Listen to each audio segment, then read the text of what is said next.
বাপেরা, নওজওয়ানেরা, তরুণেরা, এ নবী পাকে প্রেমিকেরা, আখরি জামানা আল্লাহ নবী জানিয়ে দিলেন মসজিদ ভর্তি নামাজি থাকবে, একজন ঈমানদার থাকবে না। যার ঈমান নেই তার নামাজের তো কোনো কাজে লাগবে না। আল্লাহ নবী জানিয়ে দিলেন আখরি জামানাতে হাতে তালুতে আগুন রাখা থেকেও ঈমান বাঁচানো বড় কষ্টকর হয়ে যাবে। এটা সময় হয়ে গেছে, চারিদিক থেকে আমাদের ঘরে আল্লাহ ও রাসূল থেকে সরাবার পরিকল্পনা করছে।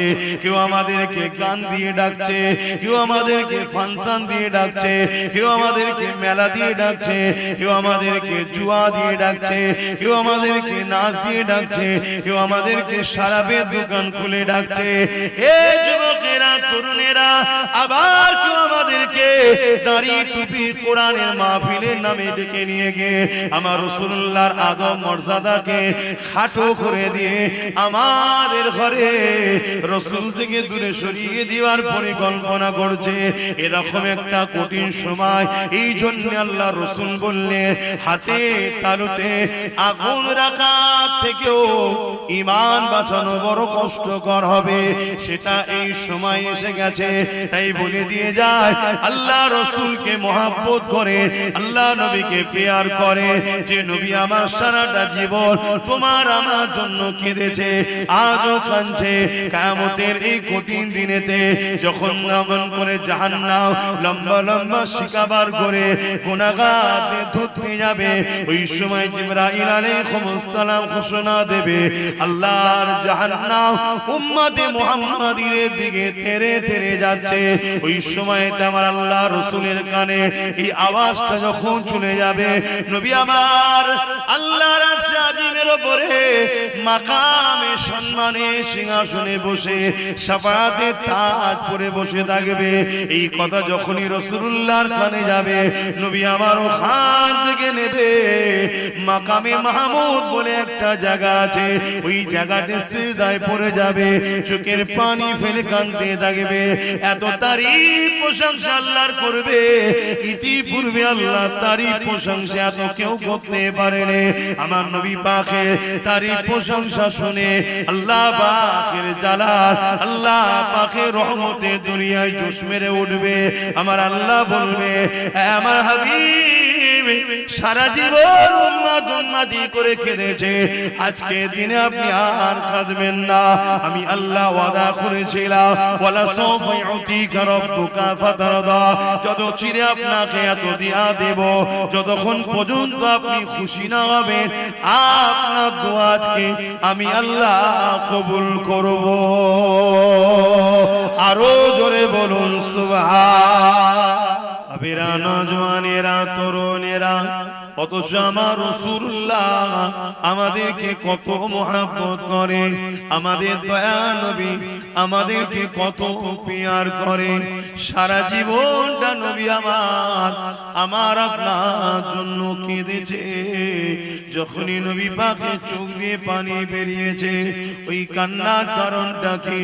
আল্লাহ রাসূল বলেছেন, গুনাহগার উম্মত উম্মতির চিন্তায় আল্লাহ পাক তাদের সঙ্গে কি বিচার করবে, তারা দুনিয়ায় কিভাবে থাকবে, তাদের কত ক্ষতি হবে, আখিরাত তাদের কত ক্ষতি হয়ে যাবে, দুনিয়া ধোঁকায় পড়ে তারা বরবাদ না হয়ে যায়, আল্লাহ যেন তাদের উপরে নারাজ না হয়ে যায়।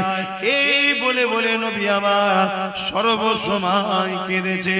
আমার রাসূলুল্লাহ শিশুবেলায় যখন দুলনাতে দুলতে তখন উম্মত উম্মতি করে কেঁদেছে। আমার নবী যখন সিজদায় পড়ে থাকতে তখন উম্মত উম্মতি করে কেঁদেছে।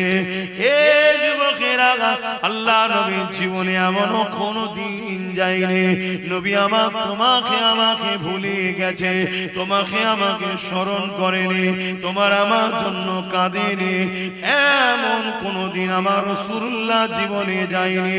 আমার নবী পাক সর্বসময় তোমার আমার জন্য কেঁদেছে। এখন এই টাইমেও রাসূল আমার রওজা মুবারকে তোমার আমার জন্য কাঁদতেছে।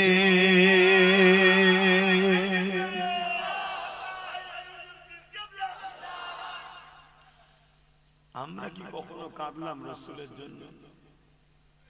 আমরা কি কখনো ভাবলাম কত রাসূল মার খেয়ে জুলুমকে মিটিয়েছে, অন্যায়কে মিটিয়েছে, খুনকে মিটিয়েছে, নারীদের অধিকার দিয়েছে, গরিবের অধিকার দিয়েছে, বিধবার অধিকার দিয়েছে। আল্লাহ রাসূল কত কষ্ট করে পৃথিবীর মানুষকে আল্লাহ চিনিয়েছে। আমরা কি কখনো ভাবি সেই নবীর কথা? সেই রাসূল আমাদের কাছে একটা দিন রেখে গেছে, সেই দিনের পাহারাদার হয়ে আমরা বাঁচবো, এই চিন্তা কি আমার ভাইয়েরা বাপেরা কখনো করেছে? প্রত্যেকে যদি নিজের পরিবারটাকে গার্জিয়ান হয় যে আমার পরিবারে রাসূলের দ্বীনের বিরোধী কোনো কাজ হবে না, আমার পরিবারে আমি রাসূলের দ্বীনের পাহারাদার হব, তাহলেই তো সুন্দর একটা সমাজ গড়ে ওঠে। আল্লাহ বাজে দুনিয়াকে ফানা করে দেবেন, আল্লাহ বাজে দুনিয়াকে শেষ করে দেবে। এই সময়তে কতদিন দুনিয়া এইভাবে থাকবে আল্লাহ পাক ভালো জানে। যেদিন ময়দানে মাশরে বিচারের দিন ঘোষণা করবে আল্লাহ পাক সর্বপ্রথম আমার নবী পাককে উঠাবে। এ নওজওয়ানেরা, হযরত জিবরাইল আলাইহিস সালাম কে আর হযরত ইসরাফিল আলাইহিস সালাম কে আল্লাহ পাক জমিনে পাঠাবেন। ও হযরত জিবরাইল, ও হযরত ইসরাফিল বা মিকাইল ফেরেশতারা, যাও দুনিয়া জমিনে চলে যাও, আমার হাবিবকে কি আজকে উঠিয়ে নিয়ে আসো। হযরত জিবরাইল আলাইহিস সালাম দুনিয়া জমিনে চলে আসবে, তাম পৃথিবীটাকে তন্ন তন্ন করে খুঁজবে আমার রাসূল কোথায় রয়েছে। হযরতে জিবরাইল খুঁজে পাবে না, জমিন থেকে আওয়াজ দিতে লাগবে, ও রব্বি আল্লাহ, আপনার হাবিব কোথায় রয়েছে? আমি জিবরাইল খুঁজে পাচ্ছি না। আল্লাহ পাক বলবেন, জিবরাইল রে, জমিনে কান লাগে লাগে শোনো, যে খান থেকে দেখবে কান্নার আওয়াজ আসছে, ওই জায়গাতে আমার হাবিব তিনার গুনাহগার উম্মত উম্মতিদের নাজাতের জন্য আমি আল্লাহ আমার কাছে কাঁদতেছে। আরো জোরে বলুন সুবহান। ভাবেন কত ভালোবাসা কে আছে? আমরা তো নিজেদের বাপের কথাই ভুলে যাই, বাপ ছেলের কথা ভুলে যাই এক সপ্তাহ যেতে না যেতে, কিন্তু কবে রাসূল আজও পর্যন্ত আমাদের কথা স্মরণ রেখেছে, এখন এই মুহূর্ত আমাদের জন্য কাঁদছে। আমাদের ভেতর থেকে যারা ক্ষতি করছে তাদের আকীদা হলো আমার নবী নাকি মরে গেছে, নবী শাফাআত, নবী নাকি বেঁচে নাই। বলুন নাউযুবিল্লাহ। আমার নবী হলেন হায়াতুন নবী। আমার নবী বলুন যুবকরা, সবাই বলুন হায়াতুন নবী। এইটা হলো আকীদা। যদি নবীকে হায়াতুন নবী না মেনে যদি মরা নবী বলে, ঈমান চলে যাবে। আর নবীকে হায়াতুন নবী মানা, এটা হলো ঈমান, আকীদার মধ্যে একটা আকীদা। যদি গুনাহ করো বলে গুনার মাফ আছে, কিন্তু যাদের ঈমান নেই তাদের মাফ নাই। এটা মনে রাখবেন, রাসূল হলেন হায়াতুন নবী। আরো একবার বলুন, নবী হায়াতুন নবী। হযরতে জিবরাইল আলাইহিস সালাম জমিনের উপরে ডানা মারবে, জমিনটা দুচির হয়ে যাবে, দেখতে লাগবে আল্লাহ নবী সিজদায় পড়ে গিয়ে চোখের পানি ছেড়ে দিয়ে আল্লাহ নবী কাঁদতেছেন। হযরতে জিবরাইল আলাইহিস সালাম আমার নবী পাককে সালাম দেবে, নবী পাক সালামের জবাব দিয়ে মাথা তুলবে। ও হযরতে জিবরাইল, কি ব্যাপার, বিচার কি হয়ে গেছে নাকি? তুমি আমার কাছে এসেছো, কি ব্যাপার? কিয়ামত কি হয়ে গেছে? ময়দানে মাশর কি হয়ে গেছে? বিচার কি হয়ে গেছে? হযরতে জিবরাইল আলাইহিস সালাম বলবে, ইয়া রাসূলুল্লাহ, হাবিবাল্লাহ, আপনি আপনার উম্মত উম্মতিদেরকে এত ভালোবাসেন, কিন্তু উম্মত উম্মতি আপনাকে ভুলে থাকতো। ইয়া রাসূলুল্লাহ, হাবিবাল্লাহ, উম্মত উম্মতি আপনাকে স্মরণ করতো না, উম্মত উম্মতি আপনার সুন্নতে জীবন কাটাতো না, উম্মত উম্মতি আপনার দ্বীনের পক্ষে কাজ করতো না। উপরন্তু এমন উম্মত উম্মতি ছিল যারা আপনার দ্বীনের দুশমনদের সঙ্গে হাত মিলিয়ে দ্বীনের বড় ক্ষতির কারণ হয়েছে। ইয়া রাসূলুল্লাহ হাবিবাল্লাহ, আপনি সেই উম্মত উম্মতিদেরকে এখনো ভুলেননি, কাঁদতেছে। আল্লাহ নবী বলেছিলেন জিবরাইল রে, আল্লাহ নবী বলবেন জিবরাইল রে, আমি রাসূলুল্লাহ আমার উম্মত উম্মতিদের বড়ই ভালোবাসি। এ নওজওয়ানেরা, আল্লাহ নবী বলবেন জিবরাইল বলো হিসাব হয়ে গেছে নাকি? হযরত জিবরাইল আলাইহিস সালাম বলবে না ইয়া রাসূলুল্লাহ, আল্লাহ পাক আপনাকে আগে উঠাতে বলেছে, আমার রাসূলুল্লাহ উঠবেন। এই যুবকেরা ময়দানে মাশরে হাজির হবে, আমার নবী পাকের নূরের মাথা মোবারকে আল্লাহ পাক শাফাআতের তাজ পরিয়ে দেবে। আহলে সুন্নাত ওয়াল জামাতের আকীদা নবী শাফাআতুন নবী, জোরে বলুন সুবহানাল্লাহ, বলুন নবী শাফাআতুন নবী, জবান খুলে বলুন নবী। যারা আমাদের ভেতর থেকে ক্ষতি করছে, ঈমান লুটছে, তাদের আকীদা নবী শাফাআত করতে পারবে না, বলুন নাউযুবিল্লাহ। তাহলে আমাদের থেকে নবীকে কিভাবে সরাচ্ছে?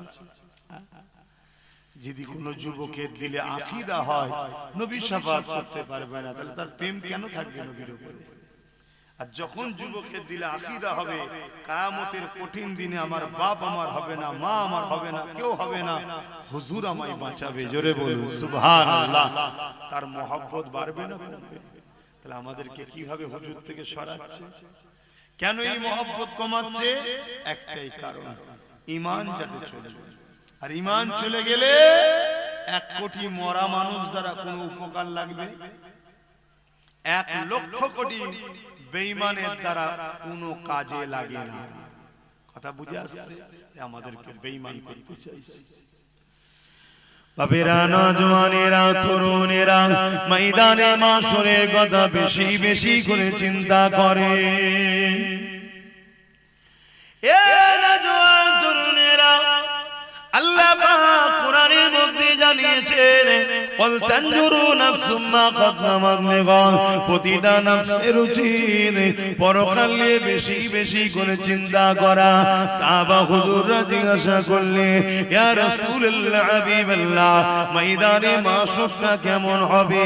আল্লাহ নবী বলে দিলে, মাথার দুইটা ইখতিলাফ, এক হাত উপরে আল্লাহ সূর্যকে নামিয়ে দেবে, সূর্যে 12 গুণ তাপ আল্লাহ বাড়িয়ে দেবে। ওই দিন সূর্যের এত তাপ হবে, ওই তাপে লোহা যেমন আগুনে দিলে লাল হয়ে যায়, জমিন ওই রকম লাল হয়ে যাবে। ওই জমিনে মানুষ দাঁড়াতে পারবে না। এমনও পাপ পাওয়া যাবে, নিজের ছেলেকে জমিনে শুইয়ে দিয়ে তার বুকের উপরে পা দিয়ে দাঁড়িয়ে যাবে। এমনও ছেলে পাওয়া যাবে, নিজের বাপকে জমিনে শুইয়ে দিয়ে তার বুকের উপরে পা দিয়ে দাঁড়িয়ে যাবে। এমনও মেয়ে পাওয়া যাবে, তার মাকে জমিনে শুইয়ে দেবে। এমনও মা পাওয়া যাবে, তার মেয়েকে জমিনে শুইয়ে দেবে। এক কথায় যার উপরে যা জোর চলবে তাকে জমিনে শুইয়ে দিয়ে তার বুকের উপরে পা দিয়ে দাঁড়িয়ে যাবে।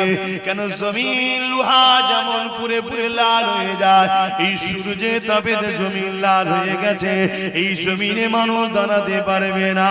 এ যুবকেরা, বাপেরা, মায়েরা, বোনেরা, ওই দিনটা তোমার কি আমার কি হবে?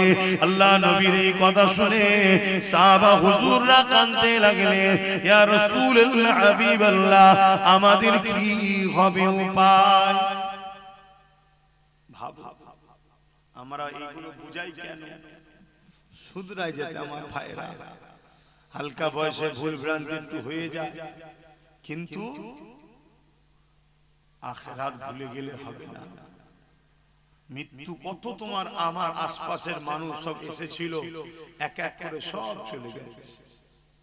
দেখো, আমার অনেক ভাই বোন তারা আমাদেরই ভাই হবে জানি মনে হচ্ছে। দেখো বাইরে দাঁড়িয়ে আছে, অনেক ভাই আছে দেখো এই দিকে দাঁড়িয়ে আছে। এই যে আমার ভাইয়েরা এগুলো করছে, এখন তো উচিত না, এগুলো কি উচিত? আপনারা কি বলছেন এটা কি উচিত? তারা তো আমাদেরই ভাই নাকি, আমাদেরই তো নাকি। তাহলে এগুলো তো বুঝতে হবে যে যাই একটু বসি, এখানে বসলে গুনাহ মাফ হয়। কিন্তু হাই নসিব, যদি আল্লাহ না চায় হয় না, এটাও ঠিক কথা। আল্লাহ যদি না চায় হয়।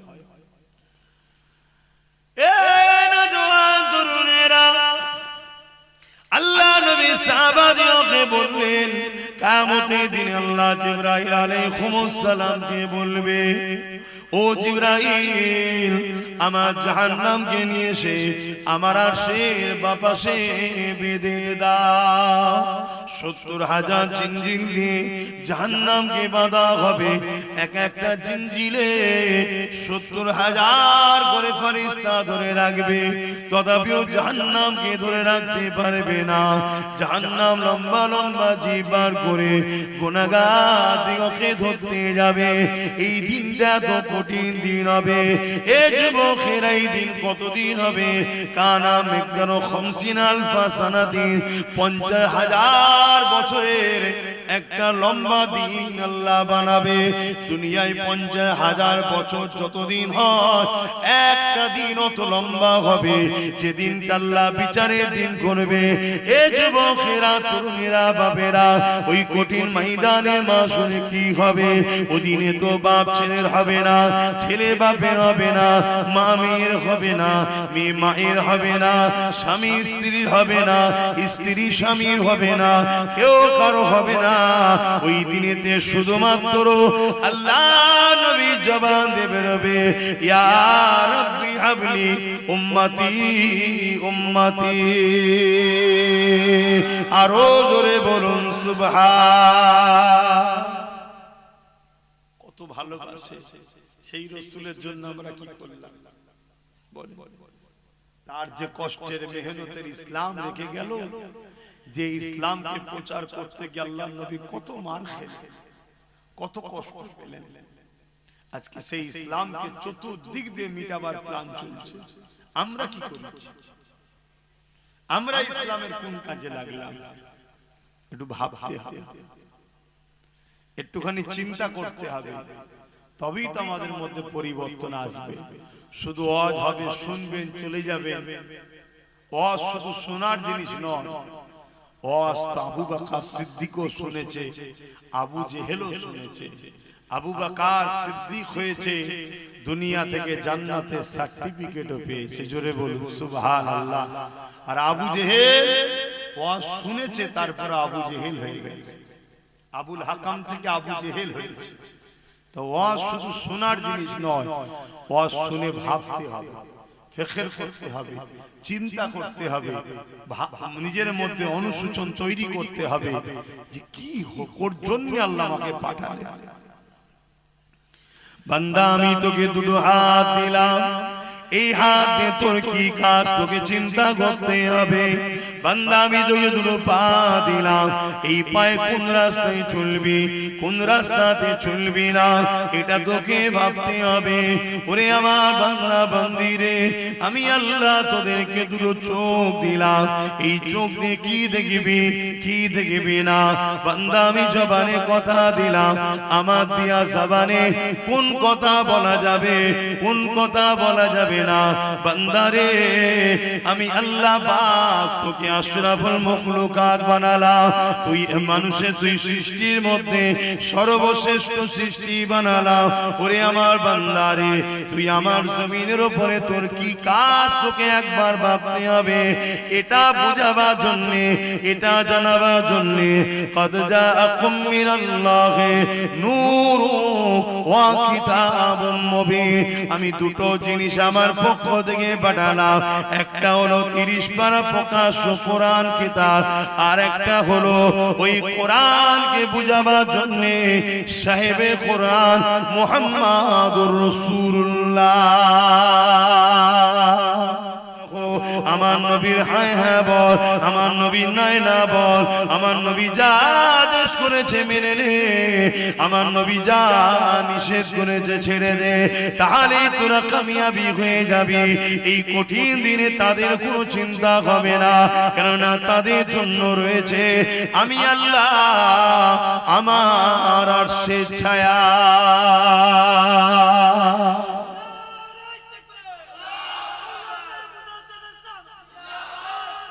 আল্লাহ। আর যারা দুনিয়ায় রসুল ছেড়ে দিয়ে অন্য কাউকে মডেল বানায়, অন্য কাউকে নেতা বানায়, অন্য কাউকে নিজেদের পথের পথিক বানায়, তারা কিন্তু কামিয়াবি হতে পারবে না। উলামাদেরকে আমরা ভালোবাসবো, পীরকে ভালোবাসবো, আলেমকে ভালোবাসবো, ইমামকে ভালোবাসবো, উদ্দেশ্য একটাই, পীর আলেম উলামা মুফতি যেই হোক, যদি আমাকে রসুলের সঙ্গে জুড়তে চায় তবে তাকে ভালোবাসবো, উদ্দেশ্য থাকবে রসুল। আর যদি রসুলের সঙ্গে না জোড়ে, সে উলামা দাবিদার হতে পারে, মুফতি দাবিদার হতে পারে, পীর দাবিদার হতে পারে, তাকে মানা যাবে না। কথা শুনছেন? যে আমাদেরকে রসুল চিনাবে, রসুলের সঙ্গে জুড়াবে, রসুলের রাস্তা দেখাবে, সেই হলো আমাদের সবকিছু। তাকে আমরা সম্মান করব, পেয়ার করব, আদর করব, উস্তাদের মর্যাদা দেব, মাথায় করে করব। কেন? আল উলামাও ওয়ারাসাতুল আম্বিয়া, এরা রাসূলের ওয়ারিস, এদেরকে ভালোবাসলে আল্লাহ ও রাসূল খুশি হবে। জোরে বলুন সুবহানাল্লাহ। কিন্তু কারো কথা আমরা মানবো না, আমরা কথা মানবো কালামুল্লাহ আর হাবিবুল্লাহ। জোরে বলুন সুবহানাল্লাহ। বাপেরা, নওজওয়ানেরা, তরুণেরা, এ নবী পাকে প্রেমিকেরা, আখরি জামানা আল্লাহ নবী জানিয়ে দিলেন মসজিদ ভর্তি নামাজি থাকবে, একজন ঈমানদার থাকবে না। যার ঈমান নেই তার নামাজের তো কোনো কাজে লাগবে না। আল্লাহ নবী জানিয়ে দিলেন আখরি জামানাতে হাতের তালুতে আগুন রাখা থেকেও ঈমান বাঁচানো বড় কষ্টকর হয়ে যাবে। এটা সময় হয়ে গেছে, চারিদিক থেকে আমাদের ঘরে আল্লাহ ও রাসূল থেকে সরাবার পরিকল্পনা করছে। কেউ আমাদেরকে গান দিয়ে ডাকছে, কেউ আমাদেরকে ফাংশন দিয়ে ডাকছে, কেউ আমাদেরকে মেলা দিয়ে ডাকছে, কেউ আমাদেরকে জুয়া দিয়ে ডাকছে, কেউ আমাদেরকে নাচ দিয়ে ডাকছে, কেউ আমাদেরকে শরাবের দোকান খুলে ডাকছে।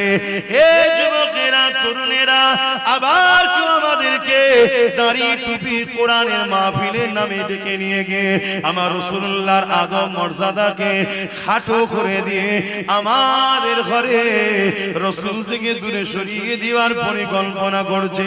এরকম একটা কঠিন সময়, এই জন্য আল্লাহ রাসূল বললেন হাতে তালুতে আগুন রাখা থেকেও ঈমান বাঁচানো বড় কষ্টকর হবে।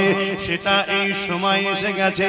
তাই বলে দিয়ে যায়, আল্লাহ রাসূলকে মহব্বত করে, আল্লাহ নবীকে প্যার করে, যে নবী আমার সারাটা জীবন তোমার আমার জন্য কেঁদেছে, আজও কাঁদছে।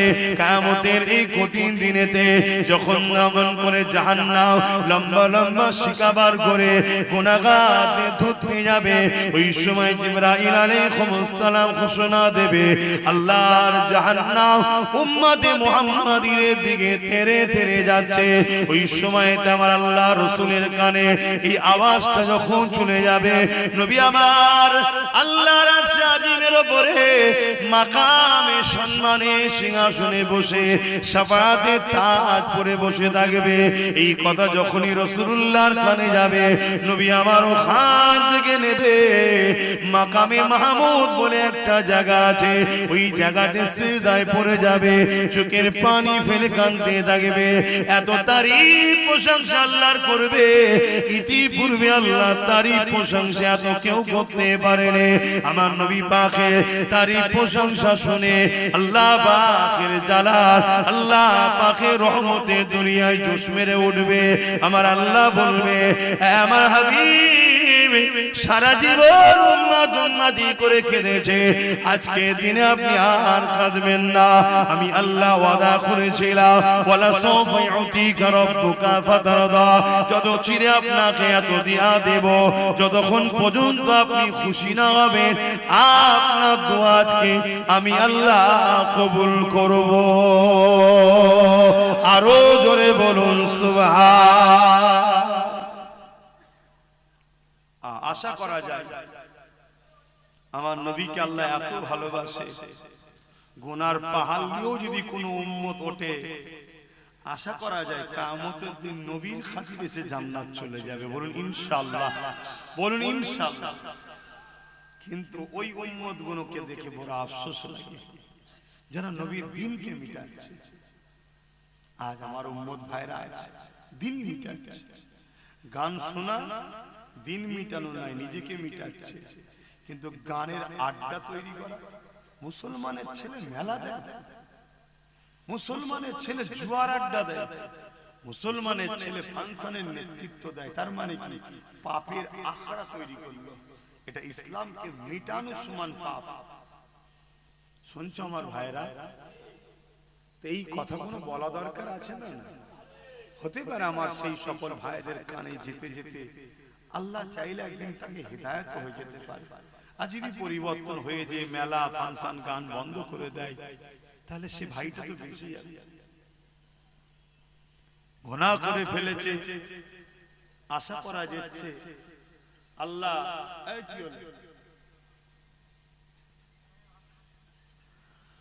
আশা করা যায় গুনাহ যদি হয়ে যায় নবী তো শাফাআত করবেন, হয়তো নাজাত হয়ে যেতে পারে। খবরদার আমার ভাইরা, নবীর কষ্টের ইসলামের ক্ষতি করো না। আল্লাহ নবী জীবনে কত কষ্ট হয়েছে। এ নওজওয়ানেরা, আল্লাহ নবী জীবনে এমনও দিন গেছে নবী আমার সিজদায় পড়ে রয়েছে। মক্কার জালিম বেঈমানেরা আমার নবী পাকের পিঠের উপরে পচা ভুঁড়ি, তুম্বার ভুঁড়ি চাপিয়ে দিয়েছে। আল্লাহ নবী সিজদা থেকে মাথা তুলতে পারছে না। একদিকে দুর্গন্ধ আর একদিকে ভারী, এই পচা তুম্বার ভুঁড়ি নিয়ে নবী আমার সিজদায় পড়ে গিয়ে সুবহান রাব্বিল আলা তাসবিহ পড়ে যাচ্ছে। নবী পাকের কলিজা টুকরি খাতুনে জান্নাত দেখতে পেয়ে তখন তিনি ছোট ছিলেন। আব্বা জানের পিঠ থেকে এই পচা দুম্বার ভুঁড়ি খানা নাবাতে লেগেছে। ছোট ছোট নুরানি হাত দিয়ে আর পচা দুম্বার ভুঁড়ি নাবাতে পারছে না। একদিকে দুর্গন্ধ আর একদিকে ভারী। খাতুনে জান্নাত তখন ছোট ছিলেন, আর চোখের পানি আমার আব্বাকে কে এত কষ্ট দেয়। এদিকে জালিম নিষ্ঠুর পাশান অত্যাচারীরা বসে বসে মজা নিতে লেগেছে। এমনও দিন গেছে আল্লাহ নবীকে এত ভুঁড়ি দিয়েছে, নবী পাকের পিঠে এত পচা দুম্বার ভুঁড়ি চাপিয়েছে, আমার নবী পাক পুরো ঢাকা পড়ে গেছে, নিঃশ্বাস নিতে পারছে না। খাতুনে জান্নাত আব্বাকে খোঁজ করতে করতে যখন এই পচা দুর্গন্ধময় ভুঁড়ি দেখতে পায়, খাতুনে জান্নাত আন্দাজ করে এই জায়গাতে হয়তো আব্বা রয়েছে। এই পচা দুম্বার ভুঁড়িকে সরিয়ে সরিয়ে সরিয়ে ওর ভেতর থেকে দয়া নবী মাথা তোলে। এই যুবকেরা, তরুণীরা, বাপেরা, এত কষ্ট আমার নবী কেন পেয়েছে? আমার নবী ইনসাফের কথা বলেছে তাই। এত কষ্ট আমার নবীর উপরে হয়েছে কেন? আমার নবী গরিবদের পক্ষে ছিল তাই। এত কষ্ট আমার নবীর উপরে হয়েছে কেন? আমার নবী নারীদের অধিকারের পক্ষে ছিল তাই। এত কষ্ট আমার নবীর উপরে দিয়েছে কেন? আমার নবী ইনসাফ, ইনসানিয়াত, মানব মানবতা তাওহীদ এক আল্লাহর পক্ষে মানুষকে ডেকেছে। তাই এ যুবকেরা, তুমি আমি নবীর উম্মত দাবি করি, তুমি আমি যদি আজ ন্যায়ের পক্ষে না থাকি, মানবতার পক্ষে না থাকি, ইনসাফের পক্ষে না থাকি, নারীর অধিকারের পক্ষে না থাকি, গরিবের পক্ষে না থাকি, এতিম বিধবাদের পক্ষে না থাকি, তাহলে কেমন উম্মত তুমি আমি হলাম? যে আমার রাসূলুল্লাহ মিশন ছিল তো এটাই, অন্যায়কে মিটিয়ে আল্লাহর জমিনে নাই শান্তি প্রতিষ্ঠিত করা। এজন্যই তো নবী মার খেয়েছে, এজন্যই তো রাসূলুল্লাহর উপরে জুলুম, কত কষ্ট দিয়েছে আমার নবীকে। এমনও দিন গেছে আমার নবী কে জানে মেরে দিবে, শহীদ করে দেবে। আমার নবী পাহাড়ে চলে গেছে, সেখানে গিয়ে নবী মাসকে মাস কাটিয়েছে। এমনও দিন গেছে আল্লাহ রাসূল হুজরার মধ্যে আছে, নবী পাকের পুরো ঘরটা 36 জন 40 জন উলঙ্গ তরোয়াল নিয়ে জালিম অত্যাচারী নিষ্ঠুররা ঘিরে ফেলেছে আমার নবীকে শহীদ করে দেবে বলে। কিন্তু আমার আল্লাহ আমার নবী পাককে ওখান থেকে হিফাজত করেছেন। জোরে বলুন সুবহানাল্লাহ। আল্লাহ নবী জীবনে অনেক কষ্ট গেছে।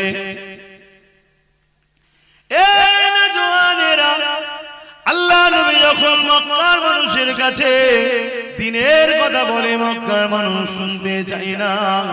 নবী আমার তায়েফের জমিনে চলে যায়।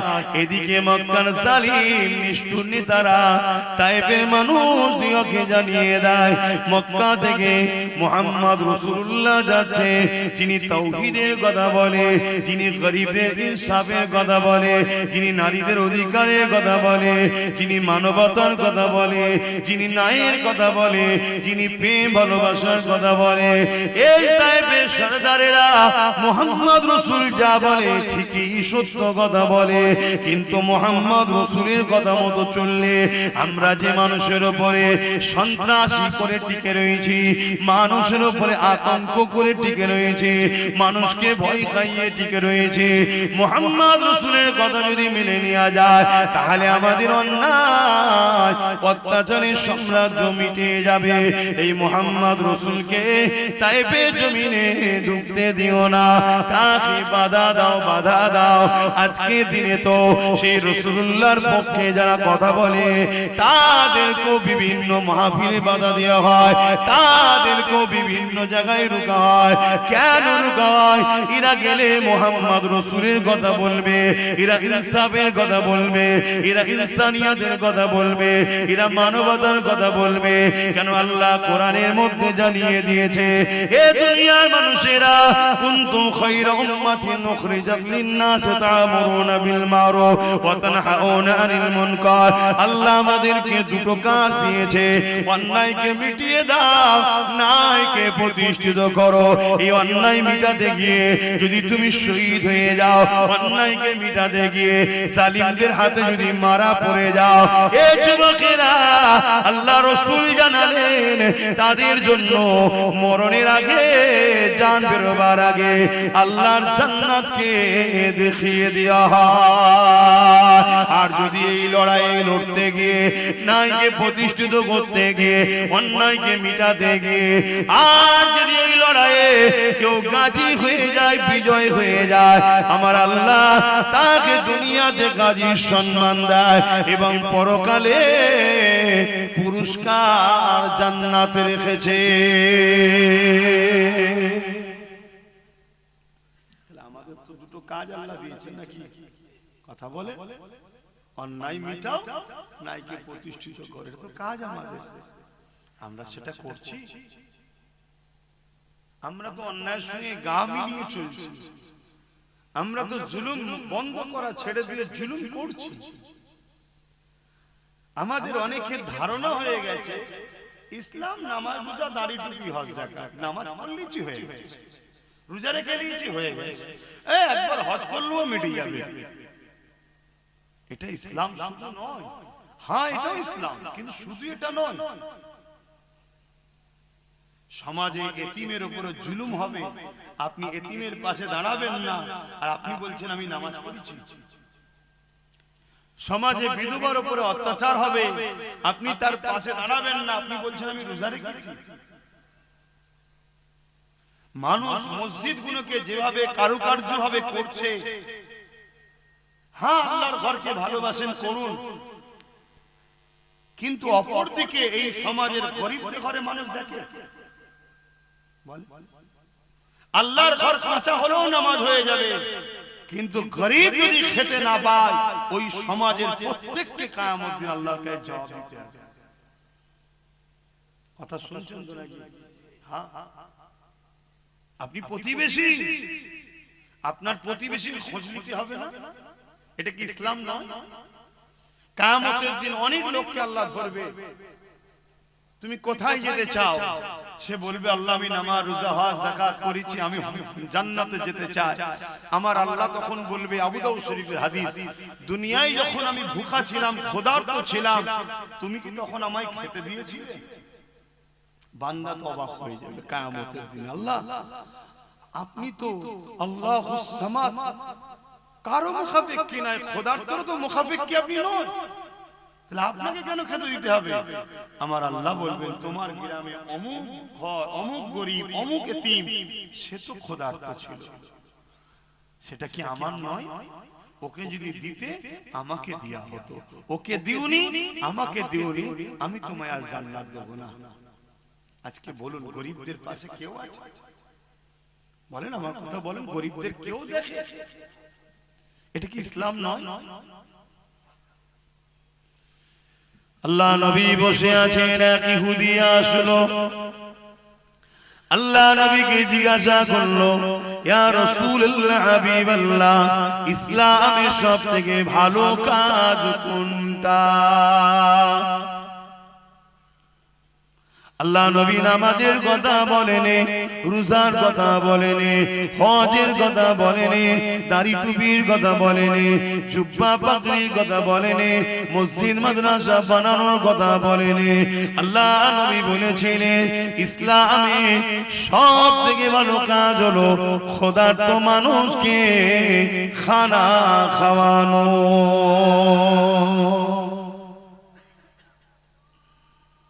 আপনাদের মহল্লা জানাচ্ছে, আপনাদের মহল্লা, আচ্ছা আজানটা হয়ে যায়।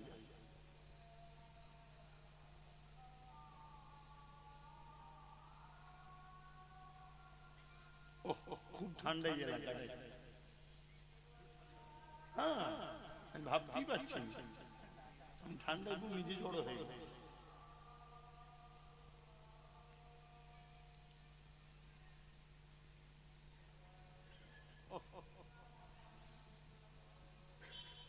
সাল্লাল্লাহু আলাইহি ওয়াসাল্লাম।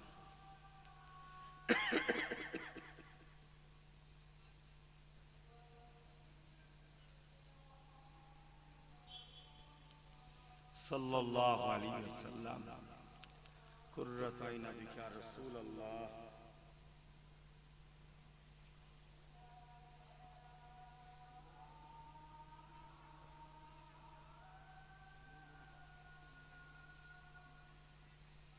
لا حول ولا قوة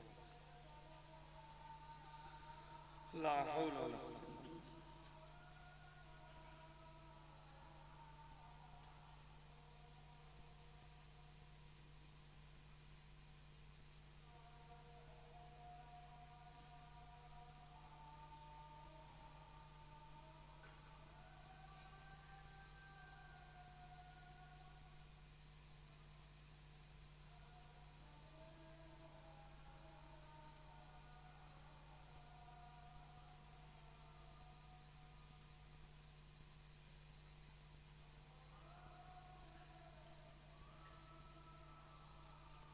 الله الله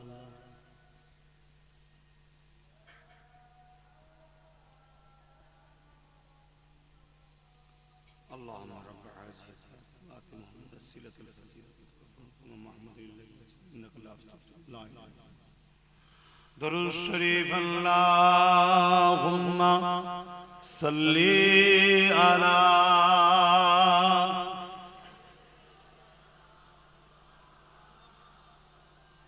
ওয়ালা আলি।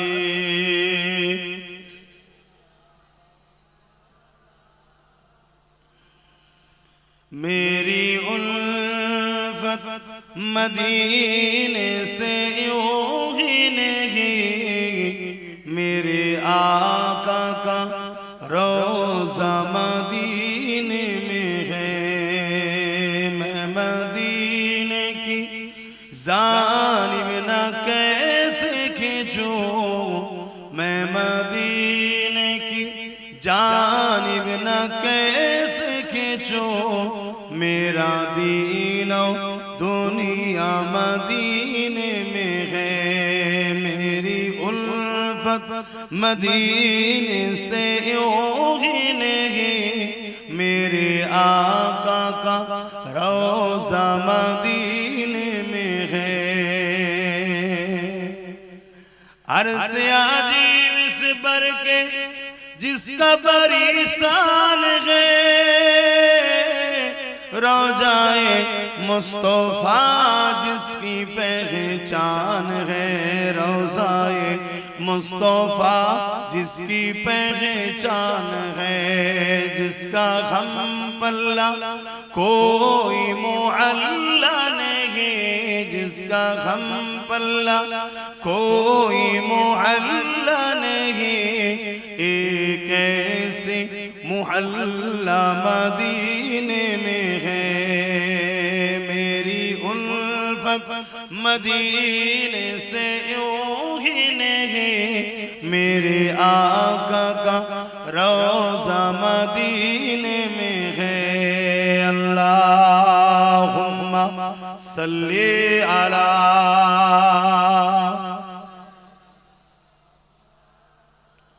জোরে জোরে পড়েন, আপনাদের দেখে তো আমারও ঘুম পাচ্ছে।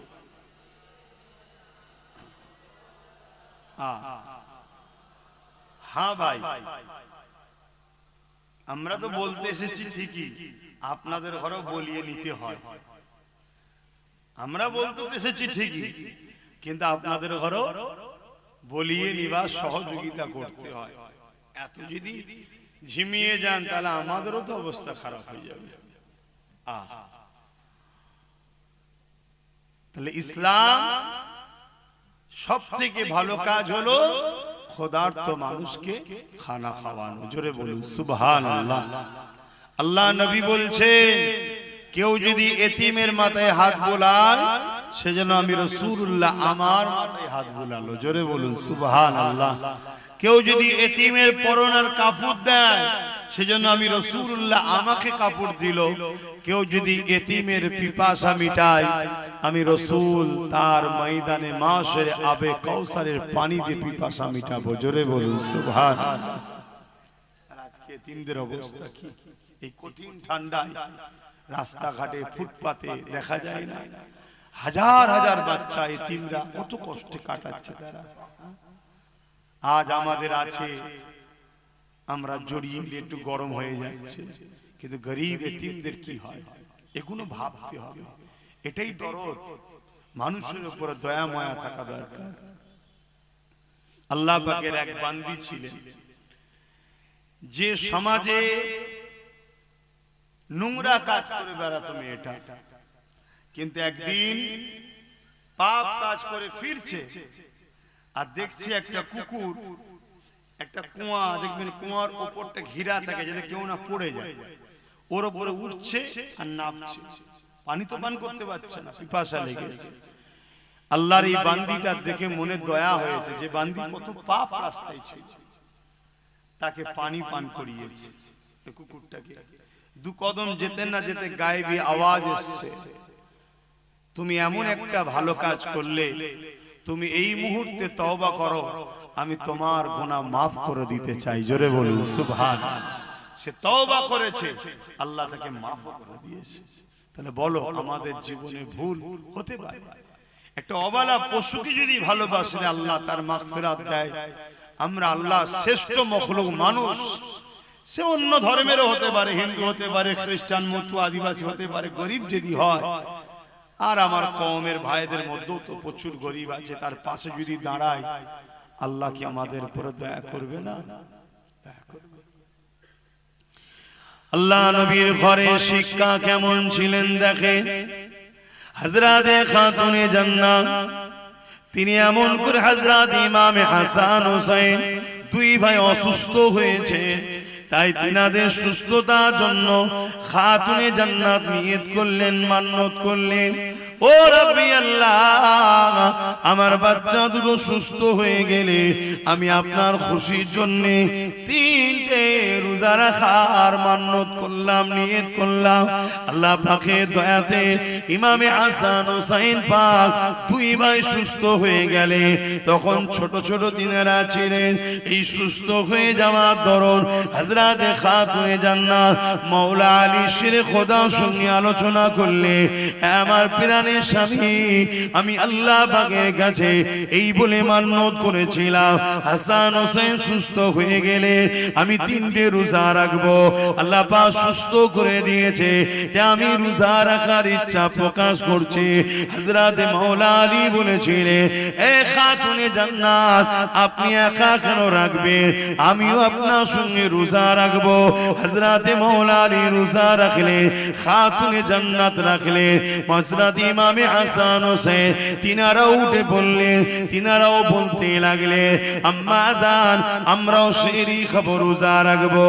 এ যুবকেরা, ঘরে একটা কাজের মানুষ ছিল, যার নাম হলো ফিজ্জা, তিনিও বললেন, আম্মা আমাকে ইজাজত দেয়া হোক, আমিও নফল রোজা রাখবো। চারজন পাঁচজন হয়ে গেল রোজা রাখা, সেহরি খেতে লেগেছে। কি সেহরি খাচ্ছে? এ যুবকেরা, বাপেরা মন দিয়ে শোনো গো, ঘরে কিছুই নাই, পানি দিয়ে সেহরি করা হচ্ছে, শুধু পানি। দোনো জাহানের সুলতানের বেটির ঘরের কথা বলছে, শুধু পানি। বাপেরা, নওজওয়ানেরা, তরুণেরা, এই সময়তে মাওলা আলী সকাল হয়ে যায়, হুজুর আমার কাজে খোঁজে বেরিয়ে গেলে, কেননা ইফতারে যদি কিছু পাওয়া যায় এর জন্য তিনি কাজে বেরিয়ে গেলে। খাজুরের বাগানে পানি দেওয়ার কাজ করতে লাগলে, এতে সামান্য কিছু আল্লাহ মিলালে, তা থেকে জবের আটা, রুটি এবং কিছু খাজুর কিনে নিয়ে এলে। যখন ইফতার সাজানো হয়ে গেছে, আজানের অপেক্ষা রয়েছে, ইফতার করবে, হঠাৎ করে দরজার গোড়ায় এক অচানা মুসাফির আওয়াজ দিয়ে বলতে লাগলো, এ খাতুনে জান্নাত, এ নবীর কলিজা টুকরি ফাতেমা, এ আহলে রাসূলরা, আমি বড় ক্ষুধার্ত রয়েছে, কয়েকদিন আমার খাওয়া হয়নি, নবীর ঘর থেকে আমরা ফিরে যাব, আহলে রাসূলের ঘর থেকে খালি হাতে ফিরে যাব, এটা হতে পারে না, এ আমাকে কিছু দেন। হযরতে খাতুনে জান্নাত দেখলো ইফতারটা এত সামান্য রয়েছে, ওই মানুষটাকে সব যদি না দেয়া যায় একটা মানুষের পেটও ভরবে না। তাই খাতুনে জান্নাত ওই ইফতারের পাত্রটাকে নিয়ে হযরতে মাওলা আলী স্বামীকে দিয়ে দিলে, যান এই মুসাফিরটাকে দিয়ে দেন, ওই গরীব ক্ষুধার্তটাকে দিয়ে দেন। হযরতে খাতুনে জান্নাতের কথা শুনে মাওলা আলী বলল, না, আমার বাচ্চা দুটো রোজা রেখে আছে, তারা ইফতার কি করবে? তুমি আমি না হয় বড় মানুষ নাই করলা, দুটো ছোট্ট ছোট্ট বাচ্চা, তারা রোজা রেখে সারা দিন রয়েছে, সেহরিতে পানি খেয়েছে, তারা কি ইফতার করবে? একবার মাওলা আলী বলল, না। মাওলা আলী ইফতারের থালিটা নিয়ে গিয়ে, পাত্রটা নিয়ে গিয়ে ওই মুসাফিরটাকে দিয়ে দিল। মুসাফির চলে গেল, মান্নতে রোজা ছিল, পরের দিন আবার সেহরিতে খাতুনে জান্নাত উঠলো, মাওলা আলীও উঠলো, ইমামে হাসান হোসেন উঠলো, ওই ফিজ্জা নামের কাজের মানুষটা উঠলো, পাঁচ জনায় আবার সেহরিতে পানি খেলে, আবার রোজা নিয়ত করে নিলে, আবার মাওলা আলী দিনের বেলা কাজের জন্য বেরিয়ে গেলে, আবার সামান্য কিছু অর্থ মিলল, তা থেকে আবার কিছু জবের আটা, রুটি আর কিছু খাজুর কিনে নিয়েছে, ইফতারির জন্য তৈরি হতে লাগলো। আজানের অপেক্ষায় রয়েছে দ্বিতীয় দিনে সে ইফতারেতে। হঠাৎ করে দরজার গোড়ায় আবার প্রথম দিনের না একজন মুসাফির এসে সালাম দিয়ে আওয়াজ দিলে, এ আহলে রাসূলরা, আমি বড় ক্ষুধার্ত রয়েছি, আমাকে কিছু খেতে দেন, আমাকে ফিরিয়ে দেবেন না। হযরত খাতুনে জান্নাত প্রথম দিন স্বামীর হাতে তুলে দিয়েছিল। মায়ের নকশা কদমে চলে বাচ্চারা, এই জন্য বলা হয় বাচ্চাদের প্রথম শিক্ষিকা হলো মা। তাই হযরত ইমাম হোসেন পাক উঠে দাঁড়িয়ে গেলেন, ওই ইফতারের পাত্রটা নিলেন, সোজা গিয়ে ওই মুসাফিরের হাতে দিয়ে ঘরে এসে বসে পড়লেন। যে আজান দিল পানি দিয়ে ইফতারটা করে নিল। এ যুবকেরা, তরুণেরা, দ্বিতীয় দুটো রোজা রাখা হয়ে গেল। তৃতীয় দিনে সেহরিতে আবার খাতুনে জান্নাত উঠলো, মাওলা আলী উঠলো, ইমাম হাসান হোসেন উঠলো, ফিজ্জা নামে মানুষটা উঠলো, ফিজ্জা নামে কাজের মহিলাটা উঠলো। এমন করে সেহরিতে আবার পানি খেলেন, রোজার নিয়ত করে নিলেন। 3 দিনের দিনে মাওলা আলী তিনি আবার কাজে বেরোলেন। একভাবে পানি ছাড়া অন্য কিছু যার পেটে পড়েনি জিনার, তিনি বড় দুর্বল হয়ে গেলেন। 3 দিনে তিনি বড় কষ্ট করে কাজ করে সামান্য কিছু আবার অর্থ পেলে তা দ্বারা জবেরাটা রুটি আবার খাজুর নিয়ে ঘরে ফিরলেন। 3 দিনের দিনে শরীর চলছে না।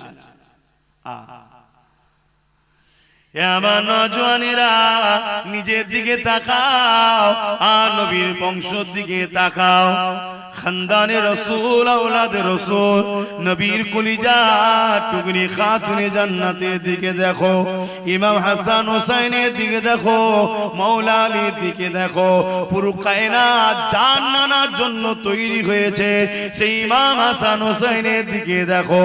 তাদের জিন্দেগিটা কেমন ছিল আর আমার তোমার জিন্দেগি কেমন হচ্ছে।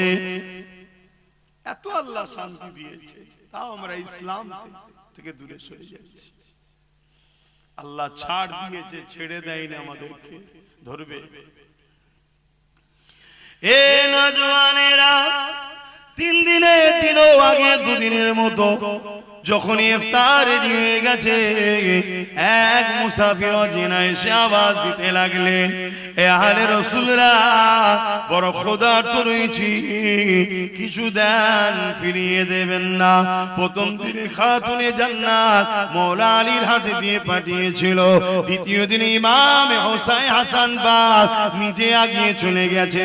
তৃতীয় দিনে ইমাম হোসেন পাক ছোট ভাই তিনি উঠে দাঁড়িয়ে গেলে ইফতারের পাত্রটা নিলেন, আগিয়ে গিয়ে মুসাফিরকে দিয়ে পানি পান করে ইফতারটা করে নিলেন। এ যুবকেরা, তরুণেরা, বাপেরা, আল্লাহ রাসূল ঘরে চলে এলেন ইশারাতে। এসে বলতে লেগেছে, মারে কি এমন কাজ তোমরা করেছো যার জন্য আল্লাহ বড় খুশি হয়ে গেছে। খাতুনে জান্নাত শুনিয়ে দিলেন, আল্লাহ নবী চোখ দিয়ে পানি বেরোতে লাগলো যে আমার পেটি দুনিয়ায় কি হালে রয়েছে, ইমাম হাসান হোসেন কি হালে রয়েছে, আমার জামাই মাওলা আলী কি হালে রয়েছে। কিন্তু নবী আমার ওখানেও হাত তুলে দোয়া চেয়ে বলেন, আল্লাহ আমার বেটির সংসারে তুমি রুজির বরকত দাও, আমার হাসান হোসেনের সংসারে বরকত দাও। নবী আমার ওটা দোয়া করেন, ওখানেও নবী আমার দোয়া করেছে, আল্লাহ পাক আমার উম্মত উম্মতিদের হিফাজত করে। আরো জোরে বলুন সুবহান। আজকে সেই উম্মত আমরা কি করছি বলুন? বললেই তো আব্বাস সিদ্দিকীকে সমালোচনা করছে, গালি দিচ্ছে, ফোনে হুমকি দিচ্ছে, কাঁচা কাঁচা গাল দিচ্ছে বাপ মা তুলে। কেন? আজ ইসলাম মিটে যাচ্ছে, কথা বলছি তাই। ইসলাম মিটে যাচ্ছে, কথা বলছি তাই।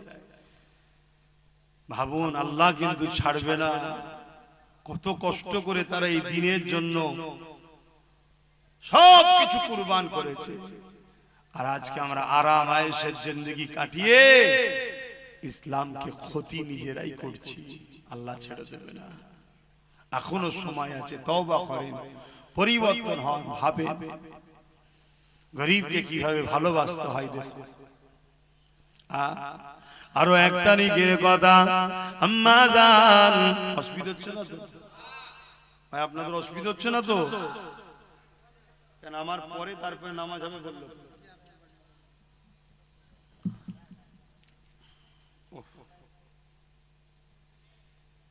আরো 1 তারিখের কথা, আল্লাহ নবীর কলিজার টুকরি খাতুনে জান্নাত দুনিয়া থেকে চলে যাবার সময় হয়েছে। হযরতে মাওলা আলী হুজুরের কোলে মাথা রেখে খাতুনে জান্নাত চোখ মুজে শুয়ে আছে, যাবার সময় একদম শেষের দিকে, দুনিয়া থেকে পর্দা নেবেন, ইন্তেকাল করার সময় এসে গেছে। হযরতে মাওলা আলী খাতুনে জান্নাত নিজের স্ত্রীর মাথায় হাত বুলোতে বুলোতে চোখ ভরা পানি দিয়ে বলছে, আমার প্রাণের স্ত্রী, এতদিন সংসার করলাম,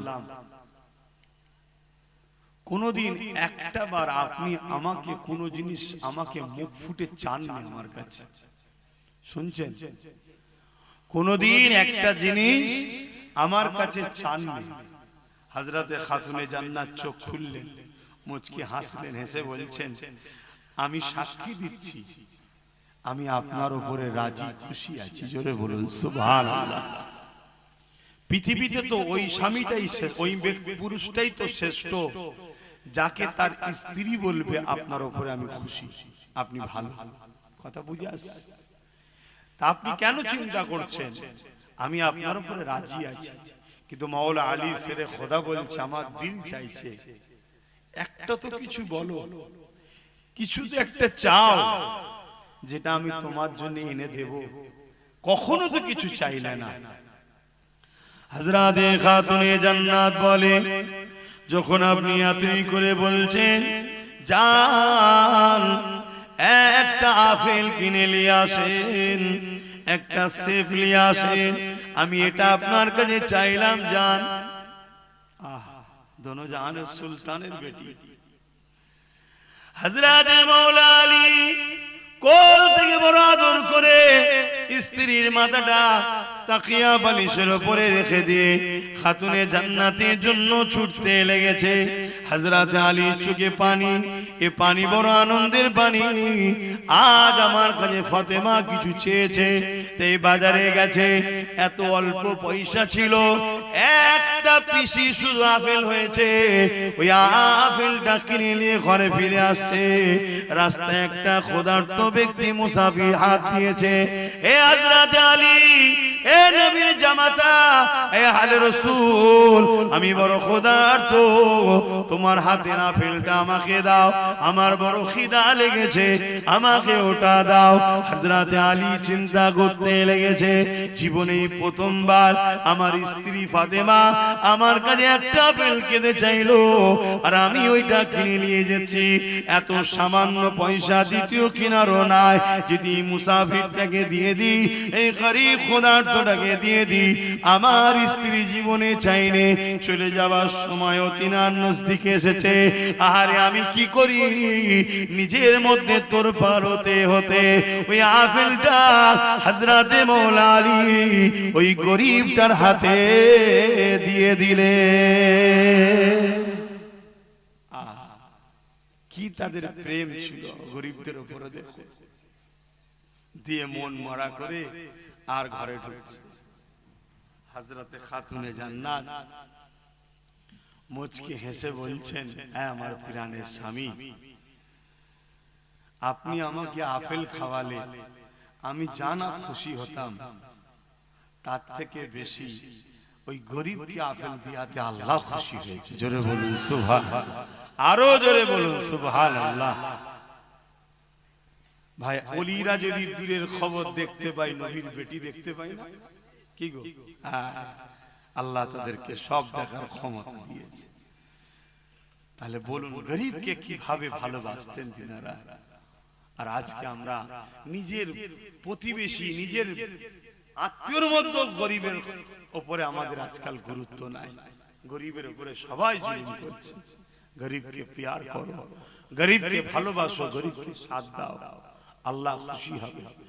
কিয়ামতের দিনে একটা যুবককে আল্লাহ উঠাবে, যে যুবক কিয়ামতের দিনে আল্লাহ পাক তাকে বলবে হিসাব দাও, দাও, হিসাব দাও। বান্দা বলবে, আল্লাহ আমি দুনিয়ায় এত অন্যায় এত পাপ করেছি, আল্লাহ আপনি আমাকে সবার সামনে অপমান না করে গোপনে গোপনে আমাকে জাহান্নামে দিয়ে দেন। আল্লাহ বলবে, বান্দা লা তাখনাতু মির রাহমাতিল্লাহ, আমার রহমত থেকে নিরাশ হয়ো না, আমাকে দেখাও। আল্লাহ কুদরতি ভাবে তার আমলনামা দেখবে, সত্যি পুরো পাপ অন্যায়, একটা ভালো কাজ পাবে। আল্লাহ পাকে যেটা দেখে বড় পছন্দ হয়ে যাবে, আল্লাহ পাক বলবে, বান্দারে তোমার সবই তো অন্যায় দেখলাম, তোমার সবই তো পাপ দেখলাম, ও আমার বান্দা, তবে তোমার একটা ভালো কাজ দেখেছি, যেটা আমি বড় রাজি খুশি হয়েছি। এ বান্দারে বলো তুমি কোথায় যেতে চাও? বান্দা এই সময় বলতে লাগবে, ও রব্বি আল্লাহ, আপনি যদি দয়া করেন, আপনার দয়ার বিনিময়ে আমি জান্নাতে যেতে চাই। মনে রাখবেন, খুব সুন্দর কথা, আল্লাহ দয়া ছাড়া জান্নাত পাওয়া যায় না। নামাজ হুকুম পড়তে হবে, রোজা হুকুম রাখতে হবে, হজ হুকুম মালদারদের করতে হবে, যাকাত হুকুম মালদারদের দিতে হবে, কিন্তু নামাজ দেখিয়ে, রোজা দেখিয়ে, হজ দান খায়রাত দেখিয়ে আল্লাহর জান্নাতের আশা করবেন না।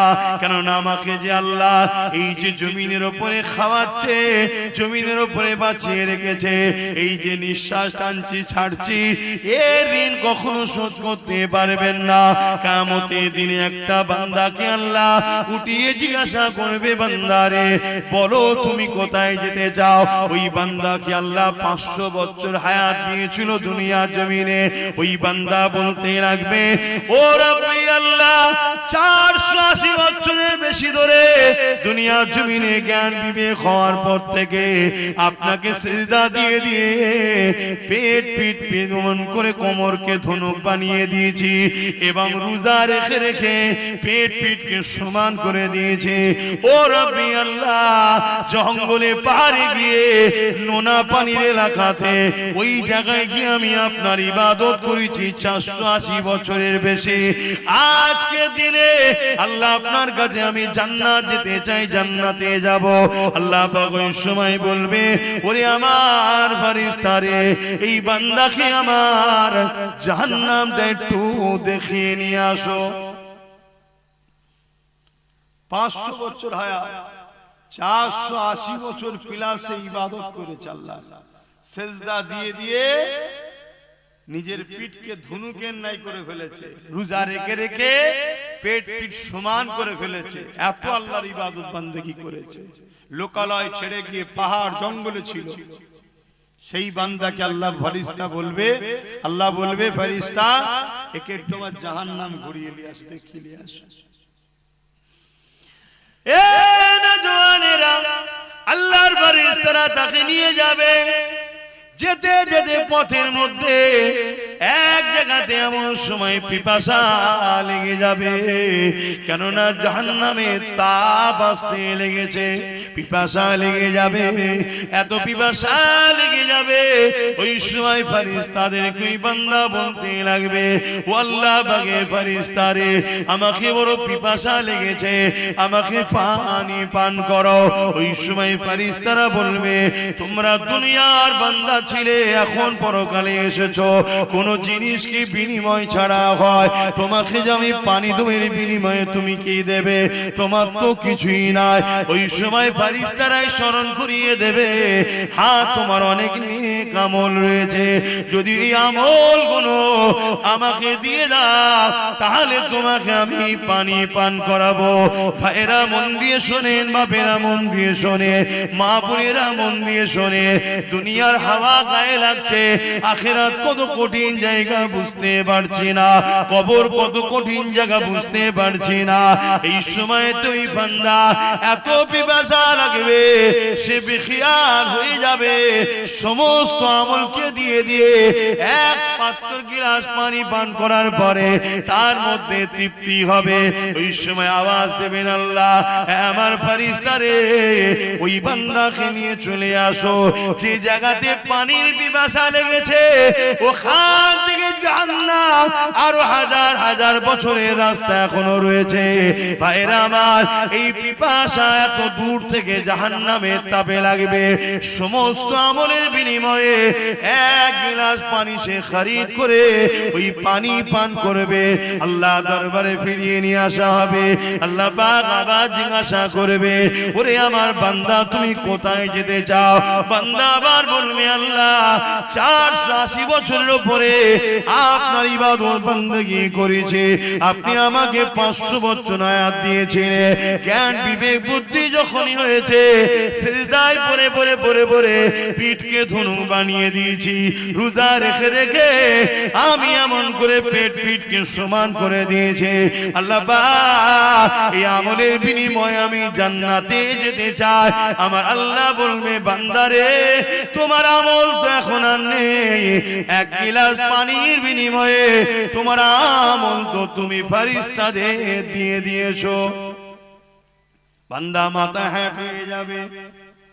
আল্লাহ বলবে, বান্দা মাথা তোলো, বলো কোথায় যাবে? বান্দার জবানের বল বন্ধ হয়ে যাবে, চোখ দিয়ে পানি বেরোতে লাগবে। হায় আমি কি করলাম?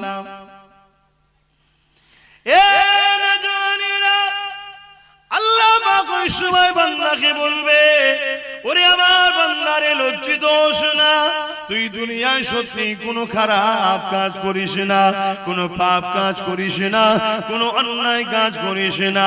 জ্ঞান বিবেক বুদ্ধি থেকে এই জিন্দেগির 500 বছর হায়াতে 480 বছর পিলার আমার জন্য তুই কাটিয়েছিস সত্য কথা। বলতো বান্দা, ওই নুনা পানি পাহাড় এলাকায় তোকে ঠান্ডা পানি সেই রক্তে এবং ইফতার রক্তে খেয়ে দিত। বান্দা বলতো, দেখে ওই পাহাড়ি নুনা এলাকাতে কে তোর জন্য আঙ্গুরের গাছ তৈরি করে দিয়েছিল, যেখান থেকে মিঠা আঙ্গুর হতো তুই খেতে। কে তোর জন্য এই জায়গায় ইফতারের সময়তে নানা রকম ফলমূল তৈরি করে দিত। ওই সময় বান্দা লজ্জিত হয়ে চোখের পানি ফেলে বলবে, হে আল্লাহ আপনি খাওয়াতে। বান্দারে তোকে কে সুস্থ রেখেছিল? বান্দা বলবে, আল্লাহ আপনি রেখেছিলেন। বান্দারে তোকে সিজদা দিবার ক্ষমতা কে দিয়েছিল? বান্দা বলবে, আপনি দিয়েছিলেন। বান্দারে কে তোকে ওখানে সুস্থ রেখে ভালো রেখে ওই ঠান্ডা নহরের পানি দিয়েছিল? বান্দা বলবে, আল্লাহ আপনি দিয়েছিলেন। এ বান্দা তাহলে বল আমার এই ঋণগুলো কি দিয়ে শোধ করবে? এখন তো আমল সব দিয়ে দিয়েছি, এবারে ঋণ কি করে শোধ করবে? বান্দা বড় লজ্জিত হয়ে গিয়ে বলবে, আল্লাহ আপনি আমাকে ক্ষমা করে দিন। আল্লাহ আল্লাহ আমি বড় অন্যায় ভুল করেছি। আল্লাহ আমি বুঝতে পেরে গেছি আমি জান্নাত যাব, কিন্তু আপনার দয়া ছাড়া জান্নাত যেতে পারি না। এ যুবকেরা তরুণীরা, আল্লাহ পাকের দয়া তো বড়। সাবাকাত রহমাতি আলা গাযাবি, আল্লাহ রহমত ও গজবের প্রতিযোগিতায় আমার আল্লাহর রহমত প্রতিবারে ফাস্ট হয়ে যায়।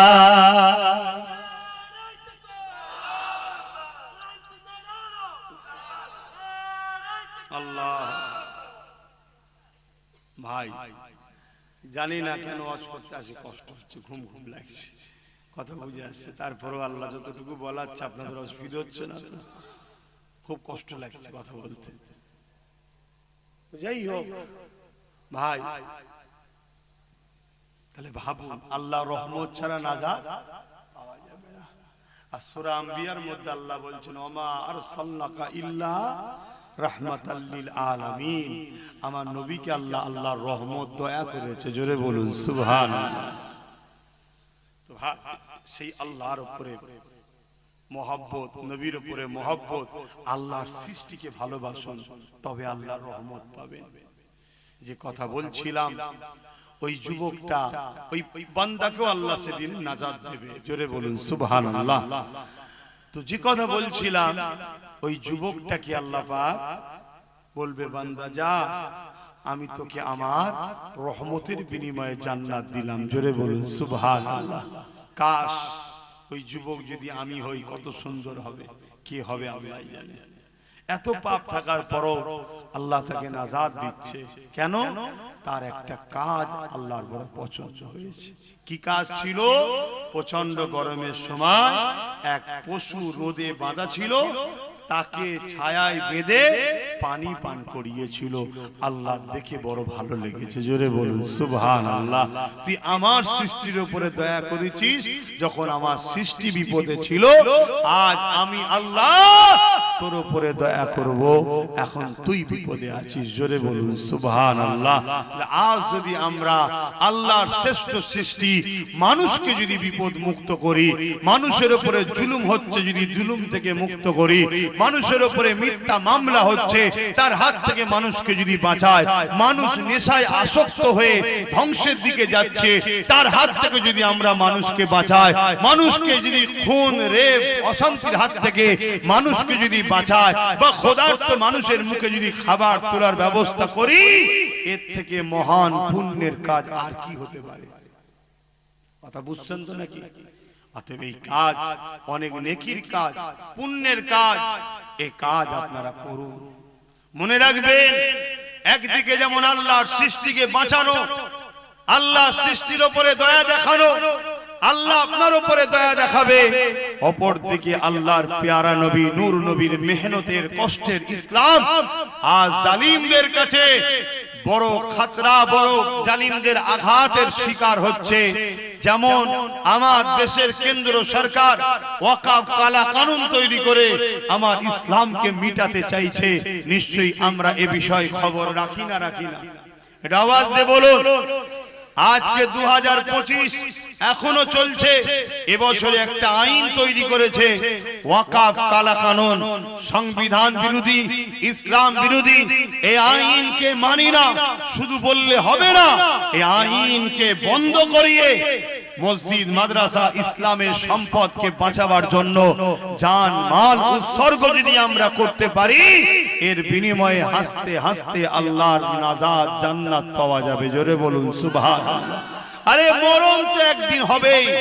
কবে হবে? যেদিন লিখা আছে সেদিনই হবে। ঘরের মধ্যে দৌড় দিয়ে বসে থাকলো, মরণ সেদিনই হবে। আর বাইরে বেরিয়ে খালিদ বিন ওলীদের মতো 125টা লড়াইয়ের ময়দানে গিয়ে পুরো শরীরে ক্ষত বিক্ষত করেছে, তারপরও শহীদ হয়নি, বিছানায় শুয়ে মরণের দিনেই ইন্তেকাল করেছে। জোরে বলুন সুবহানাল্লাহ। কিন্তু আজ এসআইআর এর ভয়ে ওয়াকফ আন্দোলনটাই ভুলে গেছে। বন্ধ হয়েছে না? এসব তো পরিকল্পনা।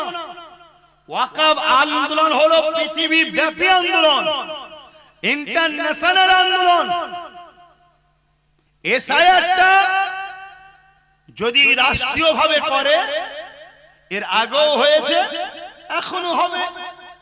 নাম সংযোজন, নাম সংশোধন। মারা গেছে কাটা যাবে, 5 জায়গায় নাম, 4 জায়গায় কাটা যাবে, 1 জায়গায় থাকবে। বিবাহ হয়েছে, বাপের বাড়ির নাম বাদ যাবে, স্বামীর বাড়ির নাম থাকবে। কথা বুঝে আসছে তো? এটা হলো এসআইআর। এর বাইরে গিয়ে যদি বলো যে কাউকে ইচ্ছা করে নাম বাদ দেবে, অর্থাৎ মুসলমানকে তো টার্গেট করছে, শুনছি, ঠিক তো নাকি? তুমি বলো, তুমি এটা যদি তোমার নাম ইচ্ছা করে বাদ দেবে বলে, তুমি কি করবে? তোমার কি করার আছে বলো? তুমি পেরেছিলে তোমার 500 বছরের প্রমাণ হওয়া বাবরিকে বাঁচাতে? যে বাবরি সুপ্রিম কোর্টে প্রমাণ হলো ওখানে মসজিদ ছিল, ওখানে অন্য কোন ধর্মের ধাঁচা নিচুই ছিল না, ওখানে নামাজ হতো, ওখানে মসজিদ ছিল, প্রমাণ হয়েছে সবকিছু সুপ্রিম কোর্টে। তারপরেও তুমি কি তোমার মসজিদকে বাঁচাতে পেরেছো? তাহলে তোমার মতে একটা সাধারণ মুসলমানের নাম যদি জোর করে বাদ দিয়ে দেয়, কাগজ নিয়েই কি করবে? তুমি কাগজ খুঁজছো? কাগজ নিয়েই কি করবে বলো? তাহলে বাঁচাবার মালিক কে? মারার মালিক কে? তাহলে সেই আল্লাহর দিকে তো আমাদেরকে রুজু হওয়া দরকার। চলো, আল্লাহ আছে, আল্লাহ আছে। সে সব ছেড়ে দিয়ে এখন কাগজ খুঁজছে, আমার কি হবে? আমার কি হবে? আরে তোকে যদি মনে করে তাড়াবো, কাগজ থাকার পরেও তোকে তাড়িয়ে দেবে, তুই কিচ্ছু করতে পারবি না। কেন? তোদের কোনো রাজ পাওয়ার নেই। তাই যাদের হাতে পাওয়ার তারা কেউ তোদের নয়, না মমতা তোদের, না মুদি তোদের, কেউ তোদের নয়। একদম সাফ ভাষাই বলে দিয়ে গেলাম, লিভার হলে লে, আর না লিভার হলে মরগে যা, যা যেটা ভালো লাগে করবে যা। কিন্তু আমার বক্তব্য এটা, আল্লাহর দ্বীনের ঘর, মসজিদ, মাদ্রাসা, কবরস্থান, ঈদগাহ, খানকা, যেটা ইসলামের পহচান, 29 লক্ষ বিঘে জায়গা মুসলমান ধর্মের অ্যাসেট, মুসলিম ধর্মের পহচান, আজকে সেইটাকে মিটিয়ে দিবার প্ল্যান চলছে। সেটাকে ভুলাবার জন্যই হয়তো এসআর হতে পারে। এই কথা বুঝছেন না? বুঝেন না? সেটা ভুলাবার জন্য তো হতে পারে, সেটা ভুলে গেছি আমরা। সেটা নিয়ে কোনো আন্দোলন নেই। আলহামদুলিল্লাহ আজকে তারিখ পর্যন্ত প্রত্যেকটা জলসায় হলো একটুখানি হলো আমি বলছি ওয়াকফ নিয়ে, একটুখানি হলো আমি আলোচনা করি। কেন করি? শুধুমাত্র আমার মালিককে রাজি করার জন্য, যে আল্লাহ আমি আমার ক্ষুদ্র ক্ষমতায় আলোচনা করছি। এ জাতি যদি আমার সাথ দিত, আমার হাতে যদি অনেক পাওয়ার থাকতো, তাহলে হয়তো আল্লাহ আরো জোর আন্দোলন হতো। কিন্তু আজ আমার যতটুকু ক্ষমতা মালিক, আমি ততটুকু করছি। কিন্তু তোমাদেরকে কৈফিয়ত দিতে হবে তো আল্লাহর কাছে। বলো ওয়াকফ ভুলে গেছি না যাইনি? বলো বলো বলো, ভুলে গেছি? খুব সাবধান হও। আল্লাহ যদি তোমাকে দেশে রাখবে বলে, কারো বাপের মাজাল নেই তোমাকে দেশ থেকে সরাতে পারে। যে সরাতে যাবে আল্লাহ তাকে দুনিয়া থেকে সরিয়ে দেবে। শুনছেন তো নাকি? আর তোমাকে যদি আল্লাহ না সাহায্য করে, তুমি কাগজ রাখো আর যার পিছনেই দাঁড়িয়ে থাকো, তোমাকে কিন্তু তাড়িয়ে দিলে তোমার কিচ্ছু করার ক্ষমতা নাই। তাহলে কি আমি বলছি নাকি তুমি কাগজ টাগজ খুঁজবে না? করো না, কিন্তু তোমার মূল জায়গাটালে তোমার খবর নেই কেন? তোমার মূল বিষয়টা খবর নেই কেন? আর এই সব বিষয়গুলো আলোচনা করলে আবার একদল লোক আছে ওয়াজকে কাটিং করছে, কাটিং করে ছোট ছোট করে 29 minute, 30 minute, 20 minute, sorry 29 second, 30 second, 20 second সব আমার বিরুদ্ধে প্রচার করছে ভুলভাল, যাতে করে সমাজ আমাকে ঘৃণা করে, সমাজ আমাকে ভুল বোঝে, এসবও চলছে। এক কথা বুঝছেন তো ভাই? আবার কিছু উলামাকে দেখছি, কিছু সবাই নয়, কিছু পীর পীরজাদা বক্তাকে দেখছি যারা ওয়াকফ ভুলে গেছে, তাদের দুনিয়ার নেতা নেত্রীদেরকে জিতাবার জন্য পেরেশানে আছে। শুনছেন তো নাকি? তাদের মসজিদ লিদের কথা নেই। এই সব কিছুকে খেয়াল করে আমি যখন কিছু কথা কিছু কিছু জায়গায় বলেছি, সেগুলোকে পুরো না দিয়ে কেটে কুটে উল্টো পাল্টা করে ছড়িয়েছে। সমাজে বিভ্রান্ত ছড়াবে না ছড়াবে না? একটু বলুন না গো, বিভ্রান্ত ছড়াবে না ছড়াবে না? বিভ্রান্ত ছড়াচ্ছে। তার মধ্যে একটা বিভ্রান্ত হলো আব্বাস সিদ্দিকী বলেছে টিএমসি কে ভোট দেওয়া হারাম। শুনেছেন আপনারা? একটু হ্যাঁ কি না বলবেন তো? কারা কারা শুনেছেন একটু হাত তুলে সাক্ষী দেন। শুনেছেন?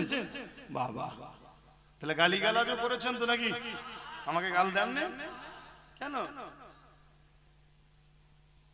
একটু শখ যাই দাও না, দিচ্ছে তো অনেকে, অনেকে তো দিচ্ছে। হায় হায় হায়, কি জন্য দিচ্ছি রে? না ওর বেঈমান, জালিম, অত্যাচারী, শয়তান নেতা নেত্রীর বিরুদ্ধে বলেছি তাই গাল দিচ্ছে। আর ওদের বেঈমান, শয়তান, জালিম নেতা নেত্রীগুলো আমার আল্লাহর মসজিদ মাদ্রাসার বিরুদ্ধে বলেছে, তখন ওদের মুখে কোনো কথা নেই। তাহলে মুসলিম না মুসলিম সূরাতে মুনাফিক? এটা আওয়াজ দিয়ে বলো। অ্যাকচুয়ালি আমি কি বলেছি সময় আর নেই তো, একটু বলবো 2-5 মিনিট, অসুবিধা হচ্ছে? খুব মন দিয়ে শোনেন। অ্যাকচুয়ালি আমি হুজুর পাক সাল্লাল্লাহু আলাইহি ওয়াসাল্লামের একটা হাদিস মানুষের সামনে রেখেছি। কি? অন্যায় দেখলে হাত দিয়ে রোখো, আমার নবী বলছেন। কি দিয়ে দেখো? হাত দিয়ে। যদি হাত দিয়ে রুখতে না পারো মুখ দিয়ে প্রতিবাদ করো, মুখ দিয়ে যদি প্রতিবাদ করতে না পারো অন্তর থেকে ঘৃণা করো। এই অন্তর থেকে ঘৃণা করার কথা বলে আল্লাহ নবী বলেছে এটা হলো একেবারে দুর্বল ঈমান। কোনটা? অন্তর থেকে ঘৃণা করা, এটা হলো কি? দুর্বল ঈমান। মজবুত এক নম্বর ঈমান কোনটা? হাত দিয়ে প্রতিবাদ করা, হাত দিয়ে রুকা অন্যায়কে। দ্বিতীয় নম্বর ঈমান কোনটা? মুখ দিয়ে প্রতিবাদ করা। দুর্বল ঈমান কোনটা? অন্তর থেকে ঘৃণা করা। যদি অন্তর থেকেও ঘৃণা না করতে পারে তারপরে আর কোনো ঈমানের স্তর নেই। শুনছেন? এটা বলে আমি বলেছি কেন্দ্রের জালিম সরকার সংখ্যাগরিষ্ঠতা দেখিয়ে ওয়াকাফ কালা কানুন তৈরি করেছে। মসজিদ, মাদ্রাসা, কবরস্থান, ঈদগাহ, খানকা এগুলোকে প্রমোটিং করে বড় বড় কর্পোরেটদের হাতে তুলে দেবে, বিক্রি করে দেবে। এটা যে কেন্দ্র সরকার করতে চাইছে এটা ন্যায় না অন্যায়? এটা আওয়াজ দিয়ে বলবেন সবাই। অন্যায়। রাসূল কি বললেন? অন্যায় দেখলে হাত দিয়ে রোখো। তাহলে এই অন্যায়কে রুকার জন্য হাত দিয়ে রুখতে হবে না হবে না? ধরুন কোন মুসলমান হাত দিয়ে রুখতে পারলো না, দুর্বল, তাহলে মুখ দিয়ে প্রতিবাদ করতে হবে। ধরুন মুখ দিয়েও প্রতিবাদ করতে পারলো না, দুর্বল, তাহলে অন্তর থেকে ঘৃণা তো করতে হবে। তা না করে যদি কোন মুসলমান এই কেন্দ্রের জালিম সরকারকে ভোট দেয় তার কি ঈমান থাকবে? আমি এটা বলেছি প্রথমে, বলে দ্বিতীয় বলেছি কি এই মসজিদ মাদ্রাসার জন্য আন্দোলন করব কেন্দ্র সরকারের বিরুদ্ধে। কার বিরুদ্ধে? জোরে বলো। কারণ আইনটা ও করেছে, ওর বিরুদ্ধে আন্দোলন করব। আর রাজ্য সরকার যদি বলে যে ওর বিরুদ্ধে আন্দোলন আমার রাজ্যে করা যাবে না, কেন আমার দাদা হয়, দিল্লি চলে যাও, এখানে আন্দোলন করলে সব থেকে বড় দুশ্মন আমি হব। তাহলে এ মসজিদ মাদ্রাসার দুশ্মন না দুশ্মন নয়? এই জোরে বলেন। তাহলে মসজিদ ভাঙবে ও, এ বলবে রুখতে পারবি না। কথা বুঝছেন তো নাকি? যদি রুখতে যাস সব থেকে বড় দুশ্মন আমি তোর হব। তাহলে আমার মসজিদের দুশ্মনের বিরুদ্ধে লড়বো, দুশ্মন এ হচ্ছে আমার। তাহলে এ মসজিদের বন্ধু না দুশ্মন? তো মসজিদের যে দুশ্মন হয় তাকে মানে না, আলাদা কথা। অনেক অন্য ধর্মের ভাই মসজিদ মানে না কিন্তু মসজিদের দুশ্মন নয়। শুনছেন না? শোনেন? ইসলাম মানে না কিন্তু ইসলামের বিরুদ্ধেও বলে না। মানুষ হিসাবে একে অপরে মিশবে, কারবার করবে, রাজনীতি করবে, সব করবে, মানুষে মানুষে মিশা যায়। কিন্তু তুমি মানো না শুধু তা নয়, তুমি আমাদের ট্যাক্সের পয়সায় দীঘায় মন্দির করতে পারো, আর আমার মসজিদের জন্য লড়তে গেলে তুমি বলবে দিল্লি চলে যাও। তাহলে অন্যায় করছে না নাই করছে? এর বিরুদ্ধে হাত দিয়ে লড়া দরকার আছে না নাই?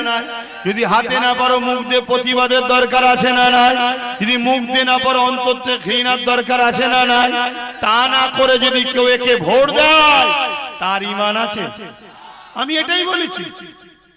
কেন একে ভোট দিচ্ছ তুমি? এ শক্তিশালী হয়ে ও মসজিদ ভাঙবে, এ আমাদেরকে বেড়া দেবে, আন্দোলন করা যাবে না। শুনছেন না? আরো কথা বলেছি। কি বলেছি? কি বলেছি? মন্দির বানাচ্ছে ট্যাক্সের পয়সায়, চলো, তারপরও চলো, ছেড়ে দাও, কথা বুঝে আসছে। কিন্তু তুমি মন্দির বানিয়ে প্রসাদ খাইয়ে মুসলিম সমাজকে কাফের বানাবার পরিকল্পনা করেছে না করেনি? রেশনের মধ্যে দিয়ে প্রসাদ পাঠিয়েছে না পাঠায়নি? বুকে হাত দিয়ে বলুন প্রসাদ খেলে ঈমান থাকে? জোরে বলো ঈমান থাকে? তাহলে তুমি এক মন্দির করলে রাজকোষের টাকা, এটা যেমন অন্যায়, তারপরেও চলো সম্প্রীতির স্বার্থে, বৃহৎ স্বার্থে চুপ করে গেলাম, কিন্তু তুমি প্রসাদ খাইয়ে মুসলিম সমাজের ঈমানকে লুটতে চেয়েছো, আমাদের বেঈমান বানাতে চেয়েছো, এটা নাই না অন্যায়? তাহলে এই অন্যায়ের বিরুদ্ধে হাত দিয়ে রুখা দরকার আছে না নাই? মুখ দিয়ে প্রতিবাদের দরকার আছে না নাই? অন্তত ঘৃণার দরকার আছে না নাই? তা না করে একে আবার ভোট দিয়ে শক্তিশালী করছো, যাতে করে আরো কিছু হারাম খাইয়ে মুসলমানদেরকে কাফের বানায়। অতএব এই কাফেরের যে শাস্তি দেবে সে বেটাও কাফের হবে। কথা বুঝছেন না বোঝেন না? তুই রাজনীতি করছিস করকে যা বাবা, মানুষের রুজি রুটি কারবার ব্যবসা বাণিজ্যের কথা বলবি। আমি আসবো হুজুর মানুষ জলসা করবো চলে যাব। তুই রাজনীতির নামে যদি আমাদের ঈমান লুটতে চাস তাহলে আমার কি দায়িত্ব নয় জাতিকে জাগানো? কথা বলছে না তো? এজন্য আমি বলেছি। কিন্তু এসব কথা বলার পরে আর একটা কথা বলেছি, শুনবেন না? এ বলেছিল কোরআন শেষ হয়ে যাবে, আমার উন্নতি শেষ হবে না। এ কথাটা মানেন? নাই না অন্যায়? এ কথাটা বলেছে নাই না অন্যায়? ওর উন্নতি শেষ হবে, ওর উন্নতি শেষ হবে না হবে না? আমার কোরআন শেষ হয়ে যাবে। দুদিন পরে কোন জাহান্নামে ঢুকে যাবে কোনো ঠিক আছে? হ্যাঁ, ও বলছে আমার কোরআন শেষ হয়ে যাবে। এ কথা বুঝছেন না? এই বিষয়ে মোল্লা মৌলী সাহেবদের কথা আছে। ওজন আমি আব্বাস সিদ্দিকী যখন বিরোধী করি, আমার বিরুদ্ধে বলার জন্য অনেক মৌলী সাহেব বাজারে আছেন না নাই? হ্যাঁ, এদের ভাড়া করা দালাল, ওগুলো এদের ভাড়া করা দালাল। চিনে রাখো, হতভাগা আকবর এরকম মৌলী সাহেবকে পয়সা দিয়ে দালাল তৈরি করেছিল, যাদের দ্বারা দ্বীনে ইলাহি কোরআনের বিরুদ্ধে কিতাব লিখেছিল। শুনছেন? হ্যাঁ, দ্বীনের স্বার্থে বলে যাচ্ছি। এতে যদি আব্বাস সিদ্দিকীর কপালে খোদা যা লিখে রেখেছে আমি সেটা মানতে রাজি। কথা বুঝে আসছে না নাই? হ্যাঁ, দ্বীনের জন্য বলতে হবে না হবে না? আমার বাপেরা কি বলছেন, বলতে হবে না হবে না? হ্যাঁ, তোমার পেট দেখছো আব্বা, আমার মায়েরা মদের টাকা খুব লিচ্ছ। হ্যাঁ, মদ বিক্রি করার টাকা দিচ্ছে বাড়ি বাড়ি, ওই টাকায় তুমি ছেলেকে খাওয়াচ্ছ। মনে রেখে দিও, তোমার ছেলে এত বিষপুরা হবে, একটু বড় হতে দাও না, চুলের মুঠি ধরে পিটবে। তুমি কত তাবিজ করবে মা? কোন তাবিজ কাজে লাগবে না। কেন? গোড়াই গন্ডগোল করে ফেলেছে। শুনছেন তো নাকি? না গায়ে লাগছে সব? এখনো সময় আছে, তওবা করো। এবারে এর এসব বলার পরে একটা কথা বলেছি কি, যদি কেউ বলো যে এ মিস করে বলে ফেলেছে, এটা স্লিপ হয়ে গেছে, এই শুনছেন তো নাকি? এটা ভুল করে বলে ফেলেছে, যদি কেউ বলে, শুনছেন তো নাকি? আমি তখন এটাও বলেছি, তাহলে একে ক্ষমা চাইতে বলো, একে বলো যে আমার ওটা বলা ভুল হয়েছে, তোমরা আন্দোলন করো কিন্তু রাস্তা বন্ধ করো না। কেন? আমার বাংলায় যাতে মানুষ চলতে পারে। হ্যাঁ, বলার অধিকার আছে, তার রাজ্য সে দেখবে না, সে দায়িত্ব আছে। কিন্তু দিল্লি চলে যাও বললি তুই, মানে দাদাগিরি দিচ্ছি, মস্তান হয়ে গেছি না, ক্ষমতা খুব। হ্যাঁ শোন, এখানে অনেকে ছিল, আমরা সরে যেতে না, রাস্তার কুকুরও তাকে চিনতে পারে না। আর কথা ভুল বলছি? বিগত দিন অনেকে বলেছিল অনেক কিছু, আমরা যেই পাশ থেকে সরে গেছি মুচুট খেয়ে গুজুরে পড়ে গেছে, গার্ডও চলে গেছে, আর রাস্তায় গেলে কোনো কুকুরও দেখেনি যে আমাদের মুখ্যমন্ত্রী এসছে রে, কেউ বলেনি। কথা ভুল বলছি? আমাদের ভোট নেবে আর আমাদেরকে দিল্লি দেখাবে, এটা অন্যায় হচ্ছে না? নাই হচ্ছে। এরপরও আমি বলেছি যদিও ক্ষমা চেয়ে তাহলে আমি বলবো না ক্ষমা চেয়েছে। যতদিন না ক্ষমা চাইবে, আল্লাহ যতদিন আমায় বলাবে আমি বলবো। কারো যদি আপত্তি হয়, সেই মুসলমানকে বলবো কলেমায় রুদ্ধ কবুর পরে নতুন করে মুসলমান হন। তোর কাছে বেঈমান নেতা আগে, ইসলামের দুশমন আগে, তোর কাছে কোরআন দিন আগে নয়। তুই এত নিকৃষ্ট হয়ে গেলি, তওবা কর, কলেমা পড়। কোন মুসলমান যদি এর পক্ষে থাকে তার ঈমান থাকবে না। শুনছেন তো নাকি? হ্যাঁ, যদি ক্ষমা চেয়ে এলাই তাহলে ভিন্ন বিষয়, রুজি রুটি কারবারের ব্যাপার, দুনিয়াদারির ব্যাপার, চল বাবা, ওটা তোর যার যাকে ভালো লাগে নিয়ে করকে যা, তখন অন্য জায়গায় আসবে, যে যার দলের হয়ে প্রচার করবে। কিন্তু এ তো আমার দিনকে মিটাতে চাইছে। ও হলো প্রকাশ্য দুশমন, এ হলো বন্ধু সেজে দুশমন। এ কথা বুঝছেন? এজন্য আমার বলার দায়িত্ব আছে না নাই? একটু হ্যাঁ কি না বলে?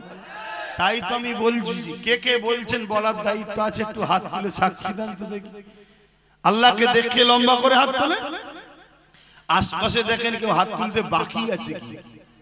দেখেন দেখেন কেউ বাকি আছে কি? লম্বা করে হাত তোলে। কেউ বাকি নেই তো? যদি কেউ বাকি থাকে তাকে শুধু চিনে রাখবেন, তার সাথে বিরোধী করবেন না, তাকে চিনে রাখবেন শুধু যে আমাদের কোরআনের পক্ষে নয়, ব্যাস মিটে গেল। কথা বুঝে আসছে না? না তো ভাইয়ের আমার, এইটাকে আবার কাটিং করেছে একদল মুনাফিক। কাটিং করে কোন একটা বুজুর্গ ব্যক্তির ওয়াজের সঙ্গে আমারটা সেটিং করেছে। কোন একজন বুজুর্গ ব্যক্তি তিনি কোনদিন বলেছিলেন একে সাপোর্ট করার কথা, শুনছেন তো নাকি? সেটা বলেছিল কখন? আজ থেকে 10 বছর আগে। কত বছর আগে? 10 বছর আগে তো আমিও ছিলাম, আপনিও ছিলেন, সবাই তো ছিল, ঠিক না বেটি? আচ্ছা বলুন তো ভাই, আজকে আপনি আমাকে সালাম দিলে উত্তর দেবো না? কালকে যদি আপনি ইসলাম থেকে বেরিয়ে যান, আপনার সাথে সালাম কালাম হবে? 10 বছর আগে বলেছিল নাকি দিল্লি চলে যাও? 10 বছর আগে ওই দুর্গাপুরে বোলডোজার দিয়ে মাদ্রাসা ভেঙেছিল। 10 বছর আগে রাজ্য সরকার বলেছিল যে রাস্তার কুকুরকে খাবার দেবো, কুকুরের বাচ্চাকে, মাদ্রাসার বাচ্চাদেরকে মিড ডে মিল দেবো না, বলেছিল। 10 বছর আগে বলেছিল কোরআন শেষ হয়ে যাবে। 10 বছর আগে বলেছিল কোন একজন এমএলএ মমতাকে আল্লাহ বলছে, নির্মল মাঝি মমতাকে বলছে এটা আমাদের আল্লাহ। মানে কি হচ্ছে আমার ইসলামটাকে নিয়ে?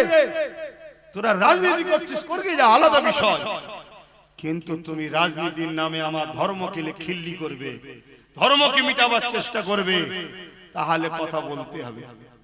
কি বলতে হবে না? হবে না? হ্যাঁ, মনে রেখে দিও, আল্লাহ দ্বীনের জন্য একটা গরিবের নওয়াজি যথেষ্ট, আল্লাহ দ্বীনের জন্য একটা ফারুকে আজমি যথেষ্ট, আল্লাহ দ্বীনের জন্য একটা আবু বকর সিদ্দিকী যথেষ্ট, আল্লাহ দ্বীনের জন্য কাকে আল্লাহ বেছে নেবে সে জানে, একটা মুজাহিদি যথেষ্ট। কিন্তু মনে রাখবে, বাকি যারা কমসে কম অন্তর থেকেও যদি ঘৃণা করো আলাদা কথা, তা না করে যদি ক্ষমতায় আনার জন্য সাপোর্ট করো গোপনে গোপনে, কেউ না জানুক, আল্লাহ জানছে না জানে না, তুমি জবাব দেবে আল্লাহর কাছে, মনে রাখবে। এবারে ওই একটা বুজুর্গ ব্যক্তির কথা আমার সঙ্গে জুড়েছে, তাহলে ইনি কি হবে? আবার অনেকে বলছে এ কথা বললে তাহলে সবাই তো বেঈমান হয়ে গেল। কেন? সবাই যখন দিয়েছিল তখন তো এই কথা বলেনি, এখন বলছে। এখন কেউ একা দেয় কি? দেখ না, যে যে দেবে সে বেঈমান। অসুবিধা কি আছে? পীর বলে ফতোয়া কি আলাদা নাকি? মুফতি বলে ফতোয়া আলাদা নাকি? মাওলানা বলে ফতোয়া কি আলাদা নাকি? নবীর হাদিস কেটে দাও। আল্লাহ নবী মিশকাত শরীফের হাদিসে বলছে, কেউ জালিম জানার পরে তাকে যদি কেউ সাপোর্ট করে, সহযোগিতা করে, তাকে যদি কেউ সাথ দেয়, সে ইসলাম থেকে বেরিয়ে যাবে। শুনছেন না? শুনেন। তো সব থেকে বড় জুলুম কোনটা? ইসলামের বিরোধী করা না? সব থেকে বড় জুলুম কি ইসলামের বিরুদ্ধে কথা বলা না? কোরআনের বিরুদ্ধে কথা বলা কি সব থেকে বড় জুলুম নয়? তাহলে এত বড় জালিম জানার পরও, খুন খারাপই তো অগেত করছে, এত কিছু জানার পরও তুমি যদি সাথ দাও, মিশকাত শরীফের হাদিস রাসূলের, ইসলাম থেকে বেরিয়ে যাবে। এক কথা বুঝছেন না? বোঝেন না? এবার এইটা আমি কি ঘরে ঘরে বুঝাচ্ছি না মাইকে? জোরে বলে। এতগুলো সব চোখ বসে আছে, এই যে দেখছেন না, এরা আবার কোটি লোকের কাছে পৌঁছাবে, এদের কাজ কোটি কোটি লোকের কাছে চলে যাবে, তাই তো নাকি? তা আব্বাস সিদ্দিকী যদি ভুল বলে থাকে, তোমরা যারা ভাড়াটিয়া মৌলী সাহেব আছো, তাহলে একজন ব্রিকেটের মাঠে বসা হোক না ডিবেটে, আমার ভালোবাসার মানুষগুলো জানবে আব্বাস সিদ্দিকী ভুল বলেছে, আমার থেকে সরে যাবে, এরা তোর তো উপকার হবে, বসা না। শুনছেন তো নাকি? আর যদি বলেন যে না, তাহলে বাপ ডাল মে কুছ কালা হ্যায়, ডাল মে কুছ কালা হ্যায়। আসো, বিগত দিন মসজিদ ছিল, মাদ্রাসা ছিল, দান করেছি স্পেনে, হাজার হাজার মসজিদ এখন সিনেমা হল না অফিস আদালত হয়ে গেছে, দান করবেন নাকি? তাহলে বিগত দিন তুমি ভালো ছিলে, বলেছিলে ভালো কাজ করব, মানুষ বিশ্বাস করে দুহাতে তোমার সাথ দিয়েছে, ওটা ছিল ভিন্ন বিষয়। আজ যখন তোমার মুখোশটা বেরিয়ে পড়েছে, অরিজিনাল মুখোশ খুলে মুখ বেরিয়েছে, অন্য রাজ্যে বিজেপি যা করছে তুমি বাংলাতে সেই করছো নাগপুরের ইশারায়। তোমার রাজ্যে থানার মধ্যে মুসলমান মরছে, তোমার রাজ্যে ওবিসি তৈরি করে মুসলিম জাতির মেরুদণ্ডকে তুমি ভেঙে দিলে, তোমার রাজ্যে আনিস খানকে মেরে দেওয়া হচ্ছে, তোমার রাজ্যে তামান্নাকে বোম দিয়ে মারা হচ্ছে, তোমার রাজ্যে এত জুলুম হচ্ছে, একটা মুসলমানের বাড়িতে তোমার যাবার সময় হলো না, উপরন্তু যেই বিজেপির খগেন মুর্মু মার খেলো অমনি তুমি চলে গেলে। তাহলে তোমাদের দুজনের মিলটা কত বুঝতে পারছো তো নাকি? অন্য রাজ্যে বিজেপি আরএসএস এর ইশারায় কাজ করছে, তুমি এখানে আরএসএস এর ইশারায় সেই কাজ করছো। ও ডাইরেক্ট, তুমি পিছন থেকে আঘাত করছো। ডাইরেক্ট আঘাতের থেকে পিছনের দুশমন খতরনাক বেশি। নবী বলছে বেশি ভয়ঙ্কর। প্রকাশ্য দুশমন যতই থাক, মুনাফিক সবচেয়ে বড় ক্ষতিকারক। হযরতে সালাউদ্দিন আইবি 12 লক্ষ খাজা সেনা নিয়ে 4 লক্ষর মোকাবেলায় লড়াই করেছিল। করার পরে সালাউদ্দিন আইবি ঘরে এসে মন খারাপ করে বসে আছে। সবাই জিজ্ঞেস করছে, হুজুর আপনার মন খারাপ কেন? আপনি কি খুশি নয় মসজিদে আকসা উদ্ধার হয়েছে? সালাউদ্দিন আইবি বলছেন, খুশি তো জানি, কিন্তু আমাদের মধ্যে কিছু গাদ্দার আছে, এদেরকে যদি বিচার না করা যায় মসজিদে আকসা আবার চলে যাবে। সালাউদ্দিন আইবি একটা গোয়েন্দা টিম তৈরি করলেন, তাদেরকে মসজিদে পাঠালেন, মক্তবে পাঠালেন, খানকায় পাঠালেন, কথা বুঝে আসছে, মাদ্রাসায় পাঠালেন। কেন না? এখানেই গোপন দুশমন থাকে। শুনছেন তো নাকি? 3000 আলেম উলামাকে সালাউদ্দিন আইবি নিজে হাতে করে কতল করেছে। তারা কারা? সুরাতে সকলে মুসলমান মাওলানা, ভেতরে সব ছিল ইহুদিদের চর। তাহলে আজকেও আছে না? না জোরে বলে, চিনবেন কি করে? হক উলামা চিনার একটা নমুনা বলে যাচ্ছি। হক উলামা চিনার নমুনা বলে যাচ্ছি। যদি ভুল হয় উলামা ভাইরা ধরিয়ে দেবেন। উস্তাদ বলে আপনাকে সম্মান করব, আপনার পায়ের জুতো ঘুরিয়ে দেব, আপনার উজুল লুটা পিসাবের লুটাও বইব। পীরের বেটা তো কি হয়েছে, উস্তাদকে সম্মান করতেই হয়। আমার ভুল হলে ধরিয়ে দেবেন, উস্তাদের সম্মান দেব। আর যদি ভুল না হয়, প্রকাশ্য যদি সাথ নাও দিতে পারেন, গোপনে গোপনে আমার সাথে আছেন, এই প্রমাণটা আমার সাথে রাখুন। কথা বুঝে আসছে না? নাই। আমি জানি সব উলামার প্রকাশ্য আসার ক্ষমতা নাই, কারণ সে মজবুরিতে আছে। কথা বুঝে আসছে? কিন্তু গোপনেও যোগাযোগ রাখুন যে আছি ভাই যাই। কথা বুঝে আসছে না? নাই। হক উলামা চিনার নমুনা বলে যাচ্ছি। হক উলামা কোন দিনের জন্য সময়ের জালিম শাসকের সঙ্গে সম্পর্ক রাখবে না। কি বললাম? হক উলামা সময়ের জালিম শাসকের পক্ষে কখনো থাকতে পারে না। তার নমুনা দিলেন। দাদা হুজুর ব্রিটিশের বিরুদ্ধে ছিল, মুজাদ্দেদ আল-ফেসানি হতভাগা আকবরের বিরুদ্ধে ছিল, আমার ইমামে আজম সময়ের শাসকের বিরুদ্ধে ছিল, আমার ইমাম মালিক সময়ের শাসকের বিরুদ্ধে ছিল, ইমাম বুখারী সময়ের শাসকের বিরুদ্ধে ছিল। যুগে যুগে যুগে যত বড় বড় হাক্কানি উলামা এসেছে, তাদের সঙ্গে সময়ের জালিম শাসকদের টক্কর ছিল। কথা বুঝছেন? আর জালিম শাসকরা এই সকল উলামাদের উপরে হাজারো টর্চার করেছে, হাজারো জুলুম করেছে। তারা সব জুলুমকে সহ্য করেছে, কিন্তু জালিমের কাছে মাথা নত করেনি। জোরে বলুন সুবহানাল্লাহ। কথা শেষ করছি, ব্যথা পেলেন?